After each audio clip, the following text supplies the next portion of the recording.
ಪುರಾಧೀಶ ಯಾರೆಂದು ಬಲ್ಲಿರಿ. ನಾವೇ ಸರಿ ಅನೇಕ ವಿಧ ಆಲಿಸಬೇಕು.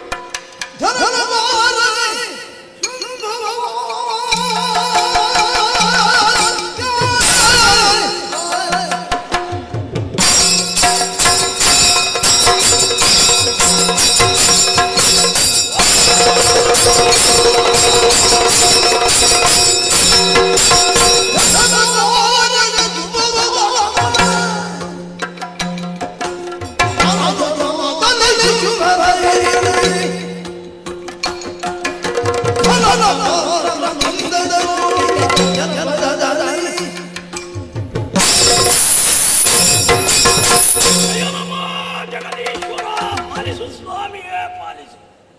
ತಮ್ಮ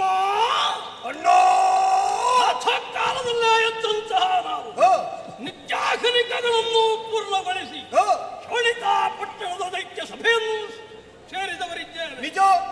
ಬಳಿಕ ಕಾಲಾಂತರಕ್ಕೆ ದೈತ್ಯ ಕುಲ ಪುಂಗವನಾಗಿ ಬರೆಯುತ್ತಿದ್ದಂತಹ ಮಹಿಷಾಸುರನ ಕಾಲಾನಂತರ ಅದೆಷ್ಟ ರಾಕ್ಷಸ ವೀರರು ಈ ಊರನ್ನು ಆಳಿದರು, ಬೆಳಗಿದರು. ಸರಿ. ಆದರೆ ವರ್ತಮಾನ ಕಾಲದಲ್ಲಿ ಅನುಜಾವಿಯ ಗರ್ಭಾಂಬುದಿಯಲ್ಲಿ ಮುಗಿಸಿ ಬಂದಂತಹ ಶಂಭಾಲಿ ಶಂಭರು ಹಾಗಲ್ಲ. ಮತ್ತೆ ಒಂದು ಮೆಟ್ಟು ಪೆಟ್ಟು ಮೇಲೆ ಎನ್ನುವ ಹಾಗೆ ತೋರಿಸಿಕೊಡುತ್ತಾ ಬಂದಿದ್ದೇವೆ. ಸರಿ. ಘನಪರಾಕ್ರಮದಿಂದ ಶೋಣಿತಾ ಪಟ್ಟಣದಲ್ಲಿ ಮೆರೆಯುವುದಕ್ಕೆ ಕಾರಣ ನಮ್ಮ ಸಾಧನೆಗಳೇ ಅಲ್ಲವೇ?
ಬ್ರಹ್ಮದೇವರ ಕುರಿತಾಗಿ ತಪಸ್ಸನ್ನಾಚರಿಸಿದೆವು.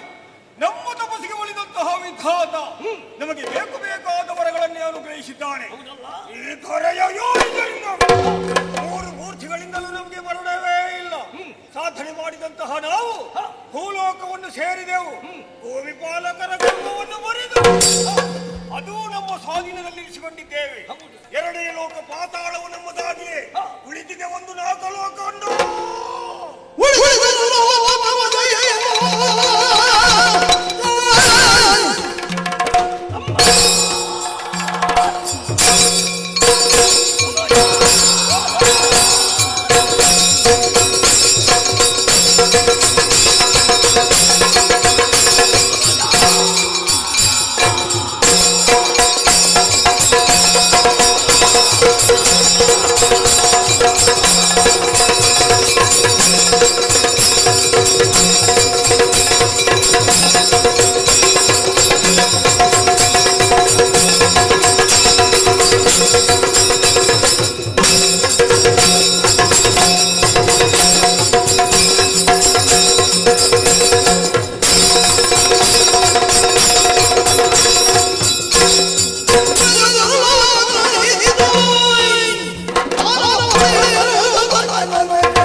ವರಬಲದಿಂದ ನಮ್ಮನ್ನು ನಾವು ಪ್ರಬಲಗೊಳಿಸಿಕೊಂಡಿದ್ದೇವೆ.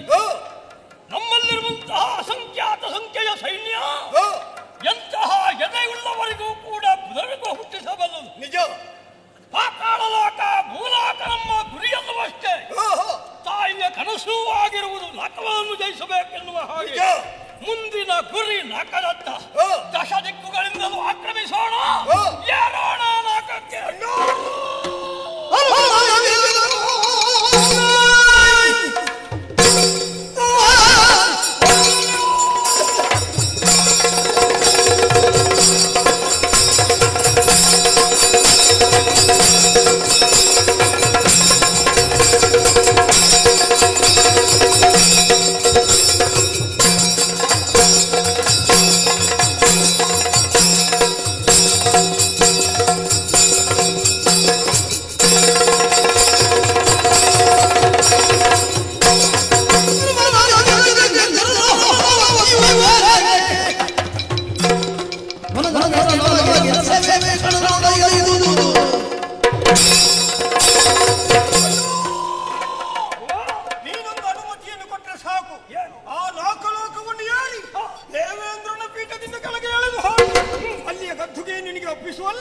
ನಾನು ಸರ್ವ ಸಿದ್ಧನಿದ್ದೇನೆ.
ನಿನ್ನನ್ನೇ ಹುಡುಕುತ್ತಾ ಇಲ್ಲಿಯ ತನಕ ಬಂದವರು ನಾವು. ಹುಡುಕಿಕೊಂಡು ಬಂದಂತಹ ಬಳ್ಳಿ ಕಾಲಿಗೆ ಸಿಕ್ಕಿದ ಹಾಗೆ ನಮ್ಮ ಮುಂದೆ ನೀನು ಗೋಚರಿಸಿದೆಯಲ್ಲ. ನಾವು ಅದನ್ನೇ ಹುಡುಕುವುದು ಅಂತಾದ್ರೆ ಉಳಿದದ್ದು ಸಿಕ್ಕಿದ್ದು ನಮಗೆ ಗೌನ ಅಂತ ಅನ್ನಿಸಲ್ಪಡ್ತದೆ. ಅಲ್ವೇ ಅಲ್ಲ, ನಮಗೆ ಬೇಕಾದದ್ದು ಸ್ಥಿರಪೀಠ. ನಿನ್ನ ಅಧಿಕಾರದಲ್ಲಿರುವಂತಹ ಪೀಠವನ್ನು ಬಿಟ್ಟುಕೊಡ.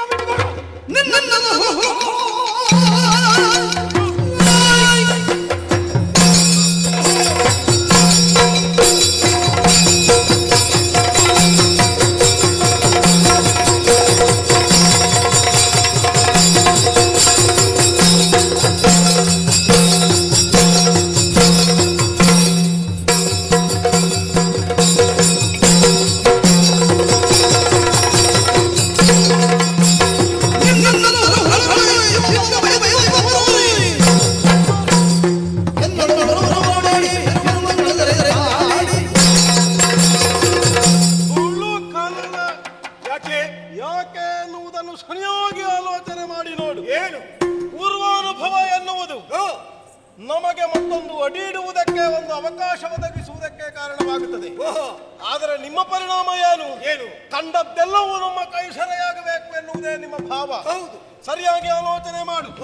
ತಗದಗನೆ ಉರಿಯುತ್ತಾ ಇರುವಂತಹ ಬೆಂಕಿ ನಮಗೆ ಮೈಗಾಗುವ ಚಳಿಯನ್ನು ದೂರ ಮಾಡಿತ್ತು.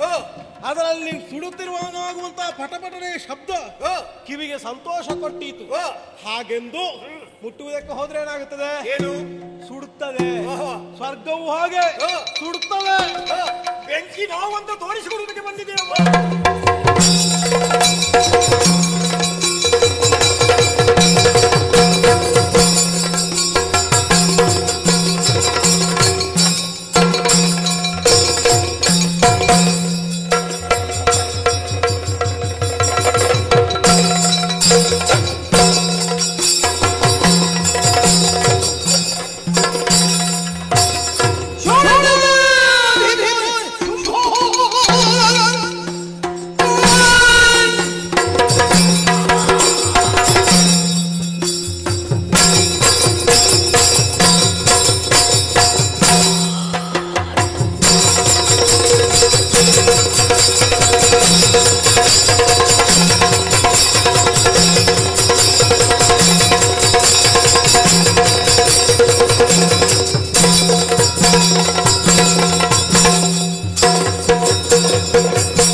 ಆಶ್ವಾಸನೆ ಕೊಡುವಾಗ, ನಾವು ಸಮಾಜವನ್ನು ಉದ್ದೀಪನಗೊಳಿಸುವಾಗ, ಪ್ರಯತ್ನ ಪಡುವಾಗ ದಾರಿಯೇನು ಎನ್ನುವುದನ್ನು ಆಲೋಚಿಸಿ ವ್ಯವಹಾರ ಮಾಡಬೇಕು. ಸಾವಿಗೆ ಕಾರಣವಾಗಬಹುದಾದ ಉತ್ಕರ್ಷೆಯನ್ನು ಹೊಂದುವುದಕ್ಕೆ ಹೋದ್ರೆ ಅದರಿಂದ ಪರಿಣಾಮ ಏನು? ಸಾವೇ ಬರ್ತದೆ ಎನ್ನುವುದನ್ನು ತಿಳಿ. 3 ಯಾಗ ಪೂರೈಸಿ ಪಡೆದ ನಾಲ್ಕದ ಅಧಿಕಾರ ಪಡೆಯುವುದಕ್ಕೆ ಬಂದ್ರೆ ತಲೆ ಉಳಿಲಿಕ್ಕಿಲ್ಲ.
ಮಾತ್ರವಲ್ಲ ಹವಿರ್ಭೋಜನದ ಅಧಿಕಾರವನ್ನು ಹೊಂದಿದ್ದಾರೆ.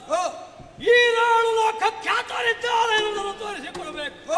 ನಮ್ಮ ಆಜ್ಞೆ ಇಲ್ಲದೆ ಯಾರಾದರೂ ಕಣ್ಣು ತಪ್ಪಿಸಿ ಅಲ್ಲಿ ಇಲ್ಲಿ ಓಡಾಡುವುದು ಕಂಡರೆ ನಾನಾ ವಿಧದ ಶಿಕ್ಷೆಗೆ ಒಳಪಡಿಸಲಾಗುವುದು ಎನ್ನುವ ಹಾಗೆ ಡಂಗುರವನ್ನು ಸಾರಬೇಕು. ಸರಿ, ಸೂರ್ಯ ಚಂದ್ರರಾದರೂ ನಮ್ಮ ಆಜ್ಞೆ ವಿನ ಸಂಚರಿಸುವ ಹಾಗಿಲ್ಲ. ಸಂತೋಷದಿಂದ ಕಾಲವನ್ನು ಕಳೆಯಬೇಕು. ಏನು ನಿನ್ನ ಅಭಿಪ್ರಾಯ? ಅಣ್ಣೋ, ನಿನ್ನೊಡನೆ ಇದುವರೆಗೂ ಇದ್ದುಕೊಂಡವ ನಾನು. ಇನ್ನು ನಿನ್ನ ಆಳ್ವಿಕೆಯಲ್ಲಿ ಯಾವ ರೀತಿಯ ತೊಂದರೆ ಬರದ ಹಾಗೆ ನೋಡಿಕೊಳ್ಳುವುದಕ್ಕೆ ನಾನಿದ್ದೇನೆ. ಈಗ ನಾವು ಸ್ವಲ್ಪ ವಿಶ್ರಾಂತಿಯಲ್ಲಿರೋಣ. ಸರಿ, ಒಳಗೆ ಹೋಗುವ.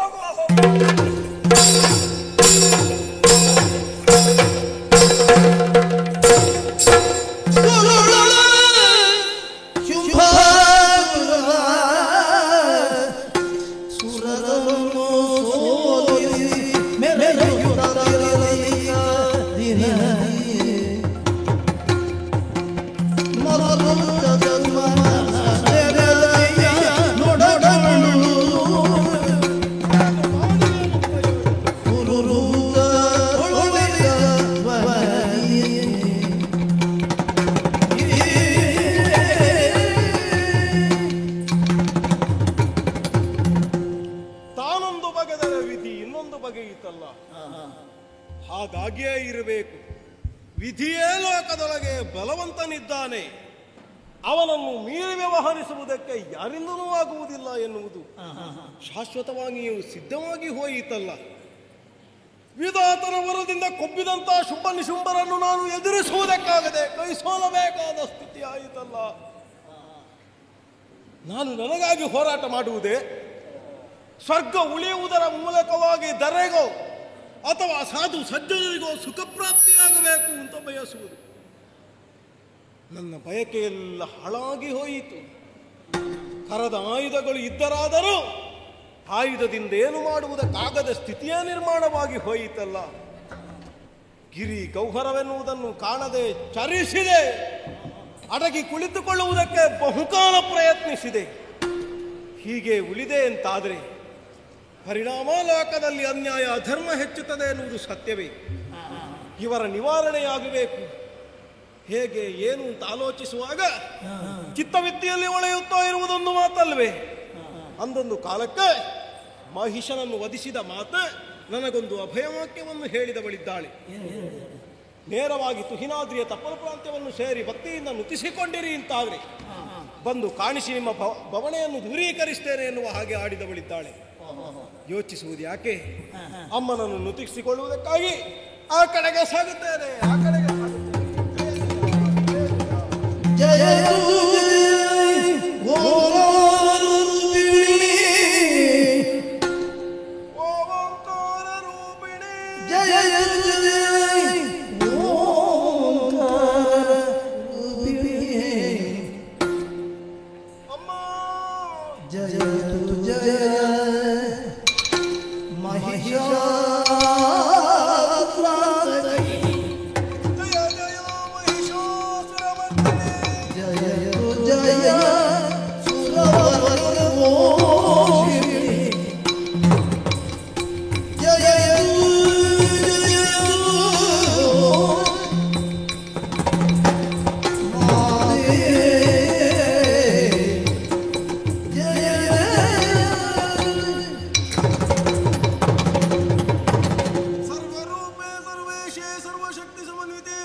ಮತ್ತೊಂದು ಬಾರಿ ಹಿನಗಿರಿಯ ಪ್ರಾಜ್ಯವನ್ನೇ ಸೇರಿಕೊಂಡೆ.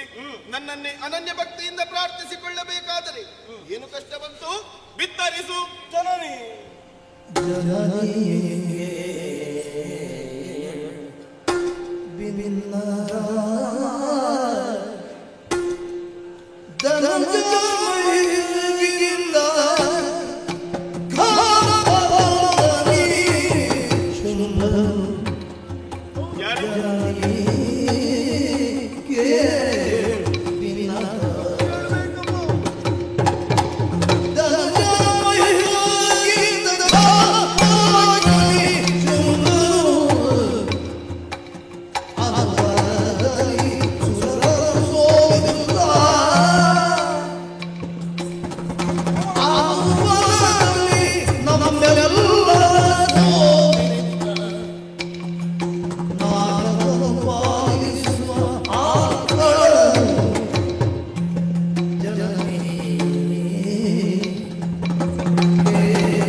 ಕಣ್ಣಲ್ಲಿ ಇಳಿಯುವಂತಹ ವಾರಿಯನ್ನು ಕಾಣುವುದಕ್ಕೆ ನಿನಗೆ ಸಾಧ್ಯ ಇಲ್ಲ ತಾಯಿ.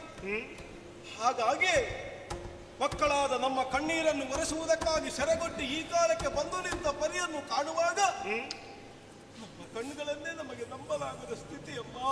ಸರಿ, ಇಷ್ಟೊಂದು ಬವಣೆಯನ್ನು ಕೊಡುತ್ತಾ ಕಣ್ಣೀರು ಸುರಿಸುತ್ತಾ ನಿನ್ನನ್ನು ಮುದ್ದಿಸಿಕೊಳ್ಳುವುದಕ್ಕೆ ಕಾರಣ ಉಂಟು ತಾಯಿ. ಏನದು? ಮಹಿಷನ ವಧೆಯ ಮೂಲಕವಾಗಿ ಸುರಪೀಠ ಸ್ಥಿರಗೊಳಿಸಿದೆ. ಉಳಿಸುವ ಯೋಗ ನನ್ನಲ್ಲಿ ಇರಲಿಲ್ಲವಮ್ಮ. ಏನಾಯಿತು? ತನುಕುಮಾರಕರೆನಿಸಿಕೊಂಡಂತಹ ಶುಂಭ ನಿಶುಂಭ ಎನ್ನುವಂತಹ ಉಭಯರು ವಿಧಾತನಿಂದ ವರವನ್ನು ಪಡೆದರು. ತನ್ಮೂಲಕವಾಗಿ ಬಲದಲ್ಲಿ ಮೇಲ್ಮೆಯನ್ನು ಸಾಧಿಸಿ ನರ ನಾಗ ನಾಗರಾಕದೆಡೆಗಾಗಿ ಅವರ ಅಭಿಯೋಗವನ್ನು ನಡೆಸಿದವರಿದ್ದಾರೆ. ಎದುರಿಸಬೇಕಿತ್ತು. ಎದುರಿಸುವ ಪ್ರಯತ್ನ ಮಾಡಿದ್ದು ಸತ್ಯವೇ ಅಮ್ಮ. ಪರಿಣಾಮ? ಆದ್ರೆ ನನ್ನ ಪ್ರಯತ್ನ ಫಲ ಕೊಡ್ಲಿಲ್ಲ ತಾಯಿ. ಕೈ ಸೋತೆಯ? ನಾನು ಸೋತೆನಮ್ಮ. ಸರಿ, ನಾನು ಸೋತ ಎನ್ನುವ ಕಾರಣಕ್ಕಾಗಿ ದುಃಖಿಸುತ್ತಾ ಇರುವುದಲ್ಲ, ಮತ್ತೆ ಸುರಪೀಠ ಕೈ ತಪ್ಪಿತು ಎನ್ನುವ ಕಾರಣಕ್ಕಾಗಿ ದುಃಖ ಅಲ್ಲ ತಾಯಿ. ಧರೆಯೊಳಗೆ ಮಾಡಬಾರದೆ ಇರಬಹುದಾದಂತಹ ಯಾವುದೆಲ್ಲ ದುರ್ಜನ ಪ್ರಮುಖವಾದ ವಿಚಾರಗಳುಂಟಲ್ಲ ಅದನ್ನೆಲ್ಲ ಮಾಡುವುದಕ್ಕೆ ತೊಡಗಿದವರಿದ್ದಾನೆ. ಹೆಚ್ಚೇನಮ್ಮ, ಈವರೆಗೆ ಯಾವ ಅಸುರರು ಮಾಡದೇ ಇರಬಹುದಾದಂತಹ ಹವಿರ್ಭೋಜನಕ್ಕೆ ಅವನೂ ಮುಂದಾಗುತ್ತಾ ಇದ್ದಾನೆ. ಹೌದೇ? ಸೂರ್ಯ ಚಂದ್ರರು ತಮ್ಮದಾದಂತಹ ಪಥದಲ್ಲಿ ಸಾಗಬೇಕು ಅಂತ ಅದಕ್ಕೆ ತಡೆಯನ್ನು ಉಂಟು ಮಾಡಿದವನಿದ್ದಾನೆ. ಸರಿ, ಲೋಕದೆಲೆಗೆ ಅನ್ಯಾಯ ಅಧರ್ಮವನ್ನೆಸಗುತ್ತಾ ಇರುವ ಶುಂಭನ ಬಾಧೆಗೆ ಒಳಗಾಗಿ ಬಳಲಿದ್ದೇವೆ ತಾಯಿ. ಅವನ ವಧೆಯಾಗದ ಹೊರತು ನಮಗೆ ನಿಶ್ಚಿಂತ ಮರುಗದಿರು ಸುರಪಾಲ.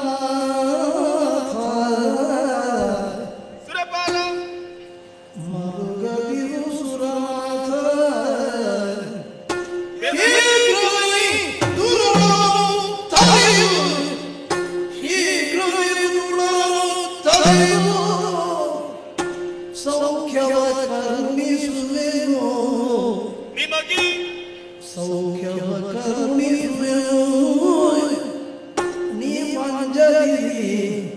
ಅಂಜದಿರಿ. ಸದಭಕ್ತರೆ ಗೈಸೆ ಸದಭಕ್ತರೆ ಗೈಸೆ ಮರೆಸಿದವನು ನೀವಿಲ್ಲ ಮರೆಸಿ ನಿಜವನು ತುಹಿನಗಿರಿಯುವ ನೋಡುವುದು ಎನ್ನಲೀಲೆಯ ಮರೆಸಿ ನಿಜವನು ತುಹಿನಗಿರಿಯೊಳಗೆ ಇರುತ್ತ ನೋಡುವುದೆಲ್ಲ ಲೀಲೆಯ ಇದು ಮರೆಯ ಮಾತಲ್ಲ. ಈ ಮಾತು ಮರೆಯ ಮಾತಲ್ಲ ಎಂದ ಅಭಯ ತೋರಿದಳು ಶ್ರೀದೇವಿ. ಸಾಕು ತಾಯಿ ನಮಗೆ. ಅಭಯ ತೋರಿದಳು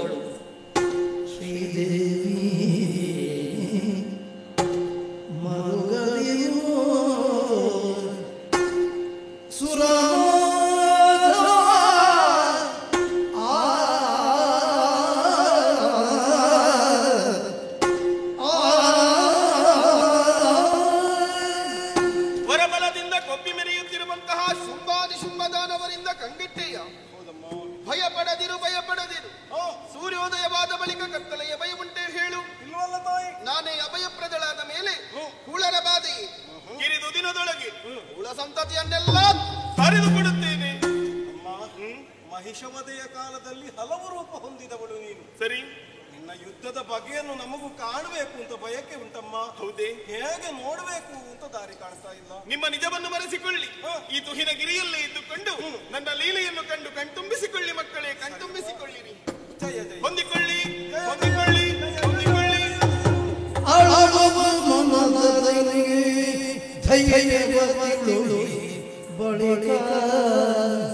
ಸರಿ ಸರಿ, ಶಕ್ತಿ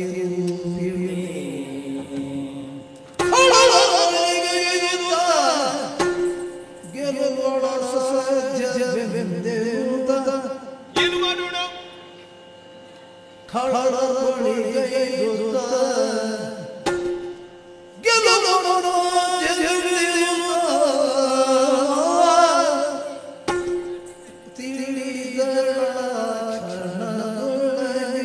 ಸರಿ ಸರಿ,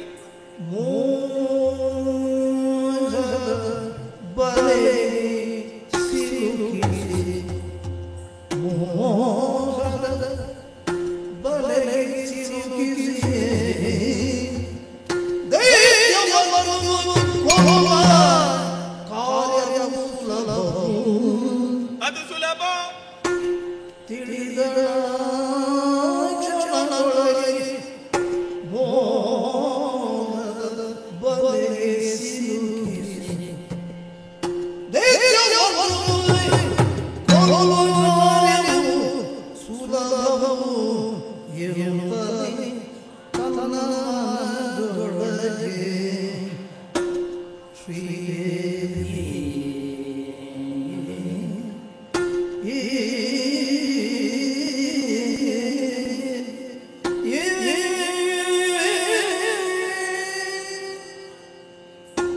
ಸ್ವಲ್ಪ ಆಲೋಚಿಸಬೇಕಲ್ಲವೇ? ಎಂದು ಯೋಚಿಸಿ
ಸುಂದರ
ಕರ್ತವ್ಯ. ಮನ ಮಾಡಿದೆನು ಎಂದಾದರೆ ಸಂಕಲ್ಪ ಮಾತ್ರದಿಂದಲೇ ಕಳವಾರವನ್ನೆಲ್ಲ ಸುಟ್ಟುರುಹಬಲ್ಲೆ. ಆದರೆ ಹಾಗಾಗಕೂಡದು. ಶ್ರೀದೇವಿ ಲೀಲೆ ಏನೆನ್ನುವುದನ್ನು ಪ್ರತಿಯೊಬ್ಬರು ವರ್ತವಿಸಿಕೊಳ್ಳಬೇಕು. ದುರುಳರನ್ನು ವಧಿಸುವುದಕ್ಕೆ ನಾನಾಗಿ ಅವರ ಬಳಿ ಹೋಗುವುದೇ? ಅವರನ್ನೇ ನನ್ನತ್ತ ಭರಿಸಬೇಕು. ಹೇಗೆ ಭರಿಸಲಿ? ಹೇಗೆ ಕೊಲ್ಲಲಿ? ಆಲೋಚಿಸಿದ್ದೇ ತಡ. ಚಿತ್ತ ಭಿತ್ತಿಯಲ್ಲಿ ಹುಳಿತಲ್ಲ ಒಂದು ಉಪಾಯ. ಮದಿರೆಯನ್ನು ಸೇವಿಸಿ ಮದಿರಾಕ್ಷಿಯನ್ನು ಬಯಸುವಂತಹ ದಾನವರಿಗೆ ನಾನೋರ್ವಳಕ್ಕೆ ಮೋಹನಾಕಾರಿಯಾಗಿ ಕಾಣಿಸಿಕೊಳ್ಳಬೇಕು. ನನ್ನನ್ನು ಕಂಡು ನನ್ನಿಂದ ಆಕರ್ಷಿತಗೊಂಡು ನನ್ನನ್ನೇ ಪಡೆಯಬೇಕೆನ್ನುವಂತಹ ಆಸೆ ಇರಿಸಿ ಬರುವಂತಹ ದಾನವರನ್ನು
ಲೋಕ ಸಂಚಾರಕ್ಕೆ ಹೋದವರು ನಾವೇರ್ವರು ವಿರೋಧಿಗಳಾದಂತಹ ದೇವತೆಗಳನ್ನು ಹುಡುಕುತ್ತಾ ಹೋದ್ರೆ ದೇವತೆಗಳು ನಾಪತ್ತೆ. ಆದರೆ ಆ ಬಗ್ಗೆ ಯೋಚಿಸುವುದಲ್ಲ, ಲೋಕ ಸಂಚಾರ ಗೈದಂತಹ ಯಮಗೆ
ತೊಳೆಯುವುದಕ್ಕಾಗುವುದಿಲ್ಲ.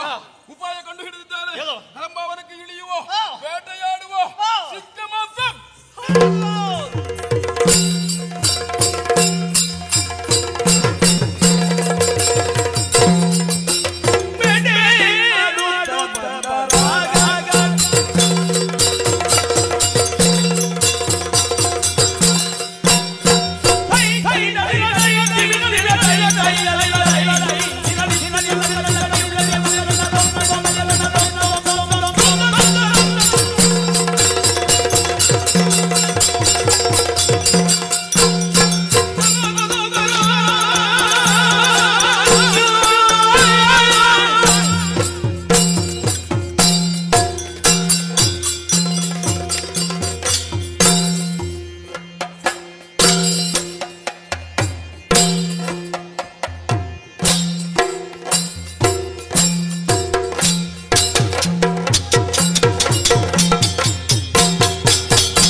ಕೇಳಿಸುವುದಿಲ್ವೇ? ಸ್ವಲ್ಪ ಹತ್ತಿರ ಬಾ. ಬಂದೆ ಹತ್ತಿರ.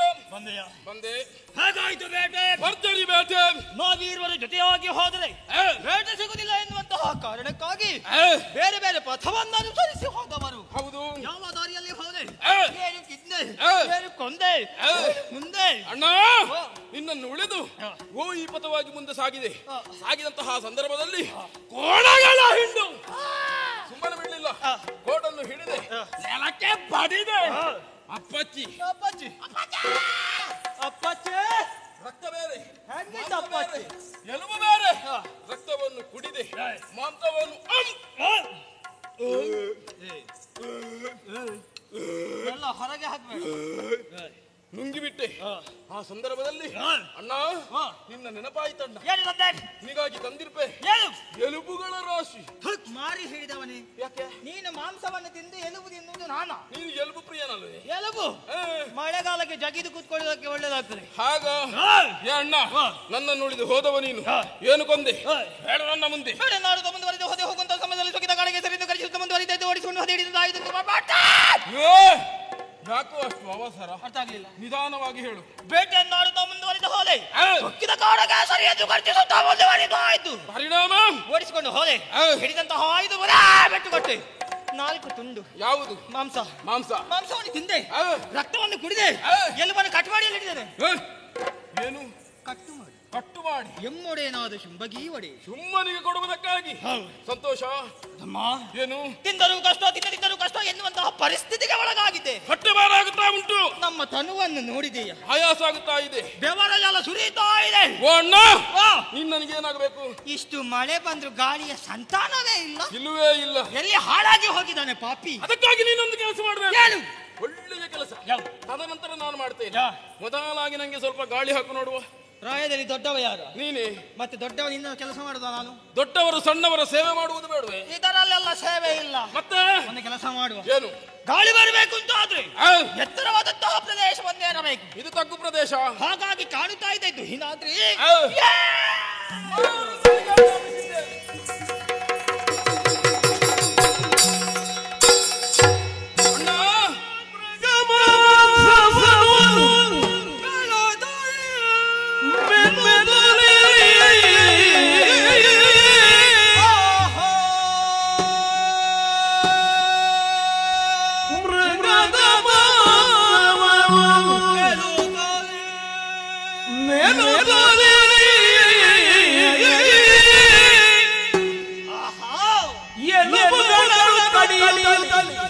ಯಾವುದನ್ನು? ಕಡಿಯಿತು.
ಹೌದಲ್ವೇ? ಅಡಿಯಾಳನಾದ ಮಾರುತ ತಂಪು ತಂಪಾಗಿ ಬೀಸ್ತಾ ಇದ್ದಾನೆ. ಬೀಸು ಬೀಸು ಬೀಸು ಇದೆ.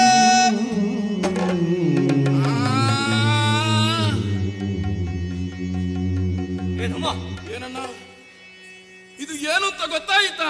ನಿಮ್ಗೆ ಆರಂಭ ಆಗ್ತಾ ಉಂಟು. ಹೌದಾ?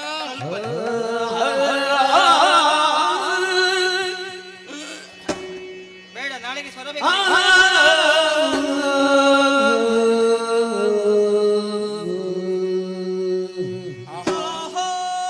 ಎಷ್ಟೊಂದು ಲಯಬದ್ಧವಾಗಿ ಮೇಲೆ ಅರ್ಥ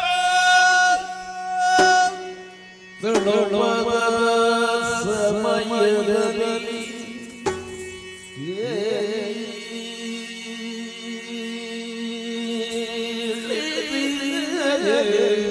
ಕೇಳುತ್ತಾ ಇದೆ. ಸಮಯದಲ್ಲಿ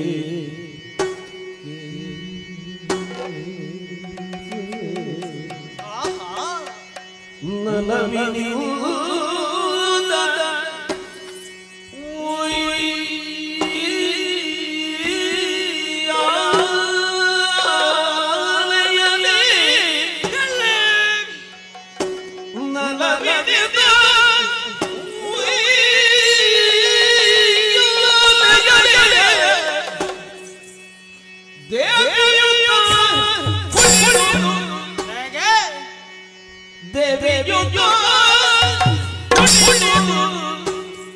ಪಾಡುತ್ತ ಗಾಯನದ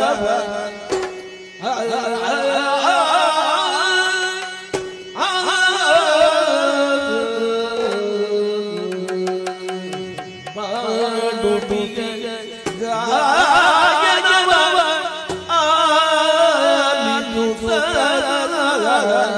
ಆಲಿಸುವ ಆ ಸಮಯದಲ್ಲಿ ಕೇಳಿದು ಕೇಳಿದೆ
ಬೀಸುವಂತಹ ತಂಗಾಳಿಗೆ ತನುವನ್ನು ಒಡ್ಡಿದಾಗ ದೇಹದಲ್ಲಿರುವ ಆಯಾಸವೆಲ್ಲವೂ ದೂರವಾಗುವುದರೊಂದಿಗೆ ಒಂದು ರೀತಿಯ ಉಲ್ಲಾಸ, ಚೈತನ್ಯ, ಒಂದು ರೀತಿಯ ಸಂತೋಷ, ಇದೇ ಸಂಭ್ರಮದ ಸಮಯವನ್ನು ಕಳೆಯುವಂತಹ ವೇಳೆಯಲ್ಲಿ ಅದು ಏನು ಕೇಳುತ್ತಾ ಇದೆ.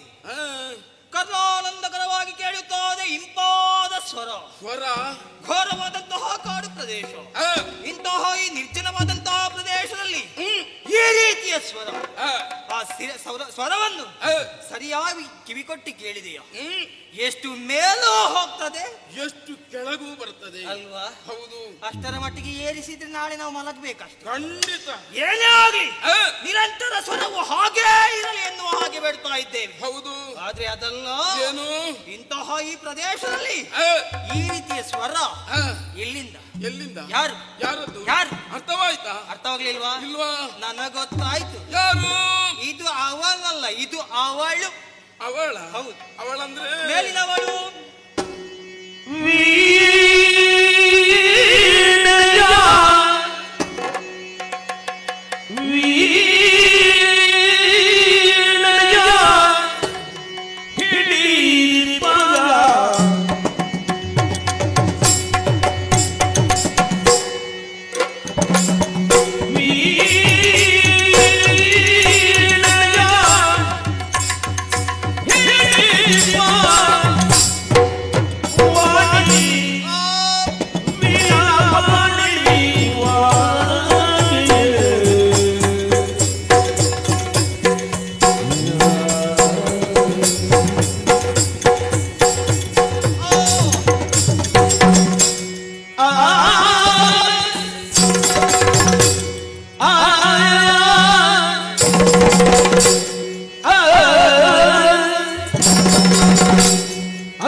ಎಲ್ಲಿರುವೆಯೋ ನೀನು?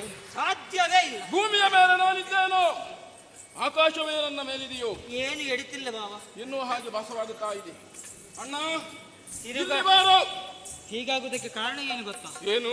ತಿರುಗಾಟ ಮುಗಿಸಿ ಎಷ್ಟು ದಿನ ಆಯ್ತು? ತುಂಬಾ ದಿವಸ ಆಯ್ತು. ಪ್ರಯೋಗ ಆಗ್ತಿದ್ರೆ ಇವತ್ತೊಂದು ಕೈ ನೋಡ್ಬೇಕು ಅಂತ. ಖಂಡಿತ. ಏನು ಮಾಡುವ? ಬಿದ್ದ ಪೆಟ್ಟುಗಳೇ ಜಾಸ್ತಿ ಆಗಿದೆ. ಅಲ್ಪಕಾಲದ ವಿರಾಮದಲ್ಲಿದ್ದವರು ನಾವು ಪುನರಪಿ ಪ್ರಯಾಣವನ್ನು ಪ್ರಾರಂಭಿಸಿದ್ದೇವೆ. ನಮ್ಮನ್ನೇ ನಾವೇ ಮರೆತು ಬಿಟ್ಟೆ. ಹೌದು. ಎತ್ತರವಾದಂತಹ ಪ್ರದೇಶವನ್ನು ಏರಿದ್ದೇ ತಡ. ತಂಗಾಳಿಯಲ್ಲಿ ಇಂಪಾದ ಸ್ವರವನ್ನು ನಮ್ಮ ಕರ್ಣಗಳಿಗೆ ಅಪ್ಪಳಿಸುತ್ತಾ. ಹೌದು ಅಲ್ವೇ? ಸಾಮಾನ್ಯರಿಗೆ ಈ ಕಾಡನ್ನು ಸೇರುವರೇ ಅಸಾಧ್ಯ. ಖಂಡಿತ ಸಾಧ್ಯವಿಲ್ಲ. ಇಂತಹ ಈ ಘೋರವಾದಂತಹ ಕಾಡು ಆ ಪ್ರಖರವಾದ ಪ್ರಭೆಯಿಂದ ಪ್ರಪಂಚವನ್ನು ಪ್ರಕಾಶಿಸುವ ಪ್ರಭಾಕರನಿಗೂ ಕೂಡ ಒಂದೊಮ್ಮೆಗೆ ಬರುವುದಕ್ಕೆ ಹೆದರಿಕೆಯಂತಿರುವ ಈ ವನದಲ್ಲಿ ಹಾಗಿದ್ರೆ ಏನು ಸ್ವರ? ಬಂದವರು ಯಾರಿಲ್ಲಿ? ಗಂಡಸರ ಸ್ವರ ಇದಲ್ಲ, ಮತ್ತೆ ಇದು ಹೆಣ್ಣು ಮಕ್ಕಳ ಧ್ವನಿ. ನಿನಗೆ ಅಷ್ಟೊಂದು ಪರಿಚಯ ಉಂಟು? ಏನು ಪರಿಚಯ ಇಲ್ಲ. ಸಾಮಾನ್ಯದೇ ಹೆಣ್ಣು ಅಲ್ಲ. ನನ್ನನ್ನು ಬಿಟ್ಟು ತಿರುಗಾಟಕ್ಕೆ ನೀನು ಬೇರೆಯೇ ಹೋಗಿ ಹೆಣ್ಣು ಮಕ್ಕಳ ಬೇಟೆಗೆ ಹೋಗ್ಲಿಲ್ಲ. ಮತ್ತೆ ಆದ್ರೂ ಕೂಡ ನಾವು ತಿರುಗಾಟದಲ್ಲಿ ಎಷ್ಟು ಮಂದಿ ಹೆಣ್ಣು ಮಕ್ಕಳನ್ನು ನೋಡಿದ್ದೇವೆ. ಹಾಗೆ ಭೂಲೋಕಕ್ಕೆ ಸಂಬಂಧಪಟ್ಟವರ ಸ್ವರ ಇದಲ್ಲ. ಮತ್ತೆ ಇದು ಮೇಲುಲೋಕ, ಸತ್ಯಲೋಕ, ಬ್ರಹ್ಮ ಹೆಂಡತಿ ಶಾರದೆ. ಅವಳು ಬರುವುದಕ್ಕೆ ಸಾಧ್ಯವಿಲ್ಲ. ಯಾಕೆ? ಬ್ರಹ್ಮ ಸೃಷ್ಟಿಕರ್ತ. ಬ್ರಹ್ಮ ಸೃಷ್ಟಿ ಮಾಡಬೇಕು ಎಂದಿದ್ದರೆ ವಾಣಿ ಹತ್ತಿರದಲ್ಲೇ ಬೇಕು. ವಾಣಿ ಹತ್ತಿರದಲ್ಲಿ ಇಲ್ಲ ಎಂದಾದರೆ ಪರಿಣಾಮ ಏನು? ಸೃಷ್ಟಿಯಾಗುವುದಕ್ಕೆ ಸಾಧ್ಯವಿಲ್ಲ. ಒಬ್ಬನಿಗೆ ಕೈ ಇರ್ತದೆ, ಕಾಲಿರುವುದಿಲ್ಲ, ಕಾಲಿರ್ತದೆ, ಕೈ ಇರುವುದಿಲ್ಲ, ತಲೆ ಇರುವುದಿಲ್ಲ, ಮೂಗಿರುವುದಿಲ್ಲ, ಕಿವಿರುವುದಿಲ್ಲ, ಬೆರಳಿರುವುದಿಲ್ಲ, ಬೆರಳು, ಹೆಬ್ಬೆರಳು, ತೋರು ಬೆರಳು, ಎಲ್ಲ ಇದ್ದವನಿಗೆ ತಲೆಯೇ ಸರಿ ಇರುವುದಿಲ್ಲ. ಯಾರಿಗೆ ಕೈ ತೋರಿಸಿ? ಹಾಗಲ್ಲ, ಒಂದು ಉದಾಹರಣೆ. ಹಾಗಾದ್ರೆ ಅವಳು ಬರುವುದಕ್ಕೆ ಸಾಧ್ಯವೇ ಇಲ್ಲ. ಹಾಗಾದ್ರೆ ಮತ್ತವನಿದ್ದಾನೆ. ಯಾರು? ಸದಾಕಾಲ ತಿರುಗಾಟದಲ್ಲೇ ಇರುವವ ನಾರದ ನೀರ ಸಂಗೀತ ವಿಶಾರದವ ನಮ್ಮ ಶಾರದ ಕರೆದಲ್ಲಿ ಬಾರದವ. ಇದು ಎಷ್ಟು ಹೊತ್ತಾಯಿತು? ದೇವಋಷಿ ದೇವಋಷಿಗೆ ಕೇಳಿತ್ತು. ಅವ ಬರುವುದಕ್ಕೆ ಸಾಧ್ಯವಿಲ್ಲ. ಯಾಕೆ? 3 ಕಾಲುಗಳಿಗೆಯಲ್ಲಿ 3 ಲೋಕ ಸಂಚಾರ ಮಾಡುವ ಮಾತ. ಇದು ಎಷ್ಟು ಹೊತ್ತಾಯಿತು ಗಾಯನ? ಹಾಗಾದ್ರೆ ತುಂಬಾ ನಿಲ್ಲಬಹುದೇ? ಈಗ ನಿಲ್ಲುತ್ತದೆ, ಮರು ಕ್ಷಣದಲ್ಲಿ ನಿಲ್ತದೆ ಎನ್ನುವ ಹಾಗೆ ಭಾವಿಸಿದ್ದು ಮಾತ್ರ. ನಿಲ್ಲುವ ಯೋಚನೆಯೇ ಇಲ್ಲ. ಹಾಗಾದ್ರೆ ತುಂಬರಲ್ಲವಾಣಿಯಲ್ಲ, ನಾರದನಲ್ಲ. ತುಂಬರಾಗಿರುವುದಕ್ಕೆ ಸಾಧ್ಯವಿಲ್ಲ. ಕಂಡ ಮುಂಡರು ನಾವಿಲ್ಲಿದ್ದೇವೆ ಎನ್ನುವ ವಾರ್ತೆ ಕೇಳಿ ತಿಳಿದರೆ ಸಾಕು, ನೇರವಾಗಿ ಓಡುವ ದೇವಲೋಕಕ್ಕೆ. ಹಾಗಾದ್ರೆ ತುಂಬರನಲ್ಲ, ನಾರದನಲ್ಲ, ವಾಣಿಯಲ್ಲ, ಸ್ವರ ಕೇಳಿಸ್ತಾ ಇದೆ. ಒಂದು ಕೆಲಸವನ್ನು ಮಾಡುವ. ಏನು? ಕೇಳುತ್ತಾ ಇರುವುದೇನು? ಸ್ವರ. ಆ ಸ್ವರವನ್ನೇ ಬಿಡಿ.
ಇವಳನ್ನು ನೋಡುವಾಗ ಆಹಾ ಒಂದೆರಡು ಪದವಲ್ಲಾದರೂ ವರ್ಣಿಸಿದ್ದರೆ ನಮ್ಮ ನಾಲಿಗೆ ಇದ್ದು ಪ್ರಯೋಜನ ಏನು? ಎಷ್ಟೋ ಮಂದಿ ಹೆಣ್ಣು ಮಕ್ಕಳನ್ನು ನೋಡಿ ಅವರು ನಾವಿದ್ದೇವೆ. ಖಂಡಿತ ಬ್ರಹ್ಮನ ಸೃಷ್ಟಿಯಲ್ಲಿ ಇದೊಂದು ವಿಚಿತ್ರವಾದಂತಹ ಸೃಷ್ಟಿ. ಹೌದಲ್ವಾ? ಅಲ್ವೇ? ಪೌರ್ಣಮಿಯ ಚಂದಿರ ಬಾಣಿನಿಂದಿಳಿದು ಅಡವಿ ಸೇರಿ ಬಿಡದಿ ಮಾಡಿದನೇನೋ ಎಂಬಂತೆ ತೋರುವ ಶಶಿಮುಖದ ನಸುನಗೆಯ ಬಾಲೆ, ಸರ್ಪನ ಕಪಾಲೆ, ಪನ್ನಗ ಸದೃಶ ಬೇಣಿ, ಶುಕವಾಣಿ, ಮೋಹನದ ಸೌರಂಭ, ರನ್ನದ ಬೊಂಬೆ. ಆಹಾ, ಇವಳ ಸೌಂದರ್ಯವನ್ನು ಕಾಣುವಾಗ ವಿಧಾನ ವಿನೂತನ ಶಿಲ್ಪದಂತೆ ವಾರಿಜಾಕ್ಷಿಯೇ ಆಗಿರಬಹುದು. ಓ ಅಣ್ಣ, ಇವಳನ್ನು ನೋಡುವಾಗ ಮನಸ್ಸು ಯಾಕೋ ಚಂಚಲವಾಗುತ್ತಾ ಉಂಟು. ಏನು ಮಾಡಲಿ ನಾನು? ಹೊಗಳುವುದಕ್ಕೆ ಶೇಷನಿಗೂ ಕಷ್ಟವೇ ಸರಿ. ಬೆಳೆದ ಮುಖೇನ ಸಕಲ ದೃಷ್ಟಿಯ ಕಲಶವಿದು, ಸೌಂದರ್ಯ ವಸುರದ ವಿಲಸವಿದು, ರಮಣ ವೈಭವದಂತ ಕೋಶವಿದು, ಶ್ರೀಮಂತ ಮಾಡಿ ಜಗದೊಳಗಲಿ ಚೆಲುವಿನ ಖಣೀಕೆ ಯಾವ ಸಂದೇಹವೂ ಇಲ್ಲ. ಸತ್ಯ. ಇವಳನ್ನು ಹೊಗಳಿಕೆ ಮಾಡಬೇಕು. ಒಂದು ಸೂರ್ಯನ ಪ್ರಭೆಯನ್ನೇ ತಡೆಯುವುದಕ್ಕೆ ಸಾಧ್ಯವಿಲ್ಲ. ಅಂತದ್ದರಲ್ಲಿ ಒಂದೇ ಸ್ಥಳದಿಂದ ಕೋಟಿ ಸೂರ್ಯನ ಪ್ರಭೆ ಹೊರಸೂಸುತ್ತಾ ಇದೆ. ಹಾಗಾದ್ರೆ ಯಾರಾಗಿರಬಹುದು? ಹತ್ತಿರದಲ್ಲಿ ನೋಡಂತೆ ಯಾರು ಇಲ್ಲ. ತಮ್ಮ ಕೇಸರಿಯೊಂದು ಮಲಗಿದೆ ಅಲ್ವಾ? ಭಯವೇ ಇಲ್ಲ ಅವಳಿಗೆ. ಆ ಲೋಕದ ಒಳಗೆ ಇಲ್ಲ. ಹಾಗಿದ್ರೆ ತನ್ನ ಕಣ್ಣ ಕೊನೆಯ ಮನೆಯ ಅಂಚಿನಿಂದ ಎಲ್ಲವನ್ನೂ ಕೂಡ ಸುಳೆಯುತ್ತಾ ಇದ್ದಾಳೆ. ಹೌದು, ಬ್ರಹ್ಮನ ಸೃಷ್ಟಿಯಲ್ಲಿ ವಿಚಿತ್ರವೇ ಸರಿ. ಯಾರಿವ? ಏ ಅಣ್ಣ, ಅಣ್ಣ ಯಾರಿಗೆ ಸಮಾನ? ಯಾರಿಗೆ ಸಮಾನ? ತಂದೆಗೆ ಸಮಾನ. ತಂದೆಯಾದವನ ಮಗನಿಗೆ ಏನು ಮಾಡಬೇಕು? ಒಂದು ಮದುವೆಯ ಕಾರ್ಯವನ್ನು ಮಾಡಬೇಕು. ಅದರಲ್ಲಿ ನೀನು ಸ್ವಲ್ಪ ಹಿಂದೆ ಉಳಿದಿದ್ದಿ. ತಂದೆಗೆ ಮದುವೆ ಆದ್ರಲ್ವ ಮಗನಿಗೆ ಮದುವೆ. ಹಾಗಾಗಿ ನಾನೊಂದು ಹುಡುಗಿಯನ್ನು ನಾನೇ ಹುಡುಕಿಕೊಂಡಿದ್ದೇನೆ.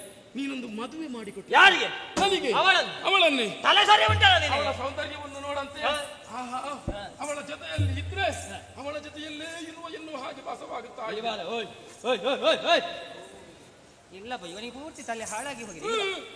ಇವಳನ್ನು ಬಯಸಿ ಹೋದೆ ಎಂದಾದ್ರೆ ಅಪಾಯ ಎನ್ನುವುದು ಕಟ್ಟಿಟ್ಟ ಬುತ್ತಿ. ಏನು? ಮದುವೆ ಎನ್ನುವುದು ನಮಗೆ ಬೇಡವೇ ಬೇಡ. ಯಾಕೆ? ಈ ಹಿಂದೆ ಬ್ರಹ್ಮನೇ ಹೇಳಿದ್ದಾನೆ, ಏನು? ಬ್ರಹ್ಮಚರ್ಯ ಕೆಟ್ಟಲ್ಲಿಗೆ ನಿಮ್ಮ ಪಾಲಿಗೆ ಮರಣ ಎನ್ನುವ ಹಾಗೆ.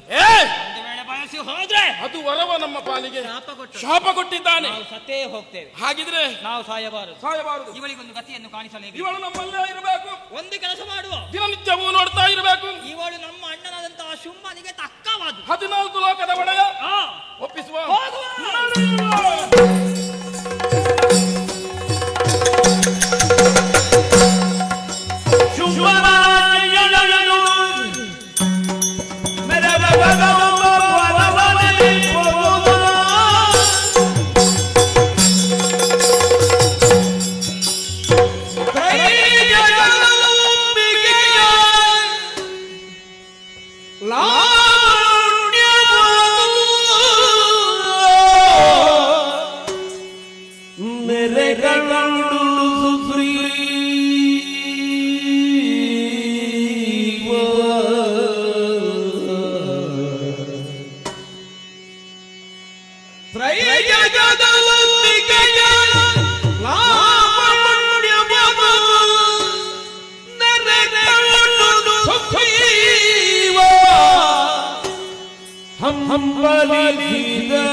ಕಮನೀಯ ಕಾಯಕಾಂತಿಯಿಂದ ಯುಕ್ತಳಾದ ಅವಳನ್ನು ಅಸಾಮಾನ್ಯ ಕಾಮಿನಿ ಅಂತ ನನ್ನವರಾದ ಚಂಡಮುಂಡರು ಅರಸಿ ಕಂಡು ಬಂದರುಹಿದ್ದಾನೆ.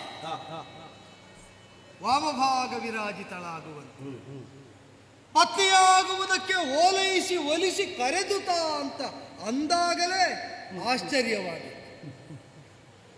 ಊರ್ಧ್ವರೇತಸನಾಗಿ ಅಸಾಮಾನ್ಯವಾದ ತಪಸ್ಸಿನಿಂದ ಬಲದಿಂದ ತ್ರಿಜಗಗಳಲ್ಲಿ ಆಧಿಪತ್ಯವನ್ನು ಸ್ಥಾಪಿಸಿದಂತಹ ಶುಂಭ ಕಾಮಿನಿಯೊಬ್ಬ ಆಕೆಯ ಕಾಮನೆಯಲ್ಲಿ ತನ್ನನ್ನು ತಾನು ಕಳೆದುಕೊಳ್ಳುವುದಕ್ಕೆ ಸ್ವೇಚ್ಛೆಯಿಂದ ಧಾವಿಸ್ತಾ ಇರುವ ಬಗೆ ನೋಡಿ ಬೆರಗುವಡೆದಿದ್ದೆ. ರಾಜ ಆಡಿದ ಮಾತನ್ನು ಅನುಸರಿಸುವುದಕ್ಕೆ ವಯೋವೃದ್ಧನಾದರು ಸುಗ್ರೀವ ನಾಮಕನಾದ ಈ ಅಮಾತ್ಯನಿಗೆ ಪ್ರಾಪ್ತಿ ಇರುವುದು ಎಂಬ ಭಾವದಿಂದ ಅಪ್ಪಣೆ ಅಂತ ಹೊರಟು ಬಂದು ಕಂಡ್ರೆ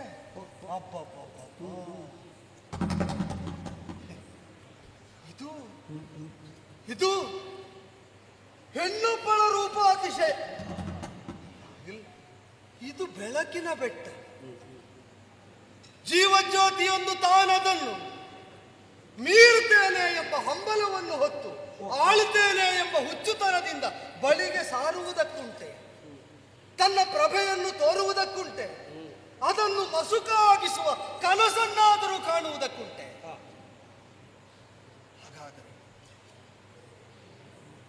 ತುಟಿಯಂಚಿನಲ್ಲಿ ಲಾಸ್ಯವಾಡುತ್ತಿರುವಂತಹ ನಗು, ಕಣ್ಣಂಚಿನಲ್ಲಿ ಹರಿದಾಡುತ್ತಿರುವ ಕರುಣೆಯ ಪ್ರವಾಹ, ಅಂಗೋಪಾಂಗಗಳ ಲಾವಣ್ಯಗಳಲ್ಲಿರುವ ಲಾಘವದಿಂದ ಲೋಕಮೂರನ್ನು ಮೀರಿ ನಿಂತವಳು ನಾನು, ಏರಿ ನಿಂತವಳು ನಾನು ಎಂಬ ಭಾವವನ್ನು ಪ್ರಕಟಿಸುವ ವಿಧಾನ.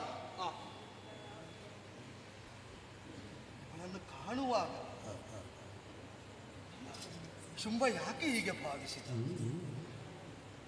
ನನಗೆ ವಯಸ್ಸಿನಲ್ಲಿ ಅವನಿಗಿಂತ ವೃದ್ಧಿಯನ್ನು ಹೊಂದಿದ ನನಗೆ ಇವಳೊಂದು ಹೆಣ್ಣಾಗಿ ಅಲ್ಲ, ನಾ ಇವಳು ಅಂತಲೇ ಆಡ್ತಾ ಇದ್ದೇನೆ.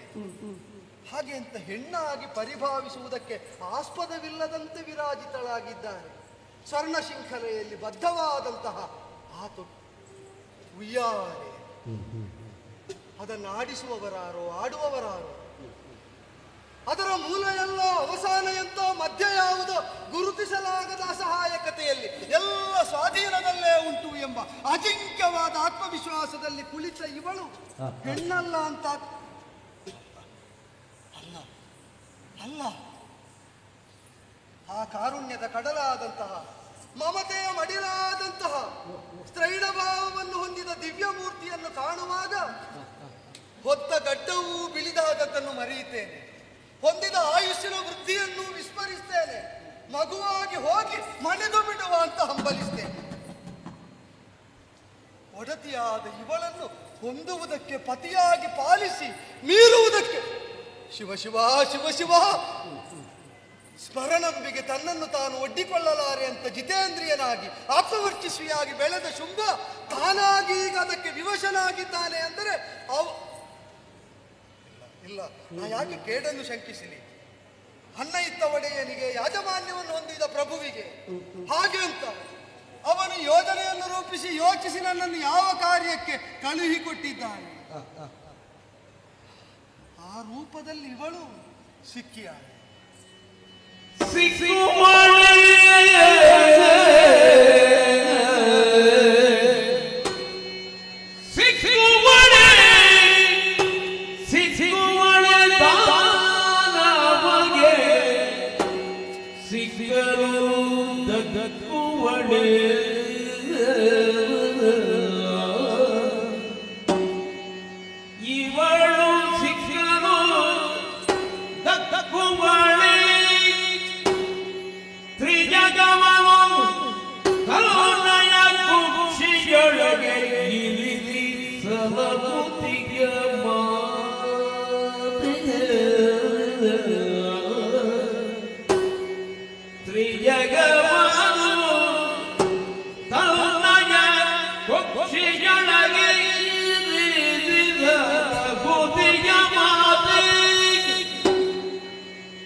ಸಿಕ್ಕುಮಳೆದ ಲವಗೆ ನಿಕ್ಕಲು ದಕ್ಕುವಳೆ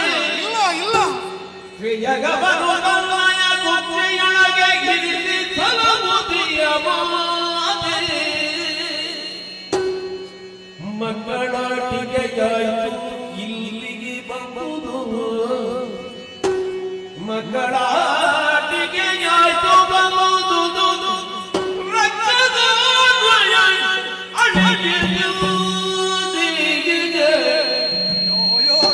ಮಕ್ಕಳಾಟಿಗೆಯಾಯಿತು ಬಂದುದು ರಕ್ತದ ಮಿಕ್ಕ ಮಾತೇನೋ ಇನ್ನು ಮಿಕ್ಕ ಮಾತೇನೋ ಒಡೆಯ ಮಾನ್ಯವಲ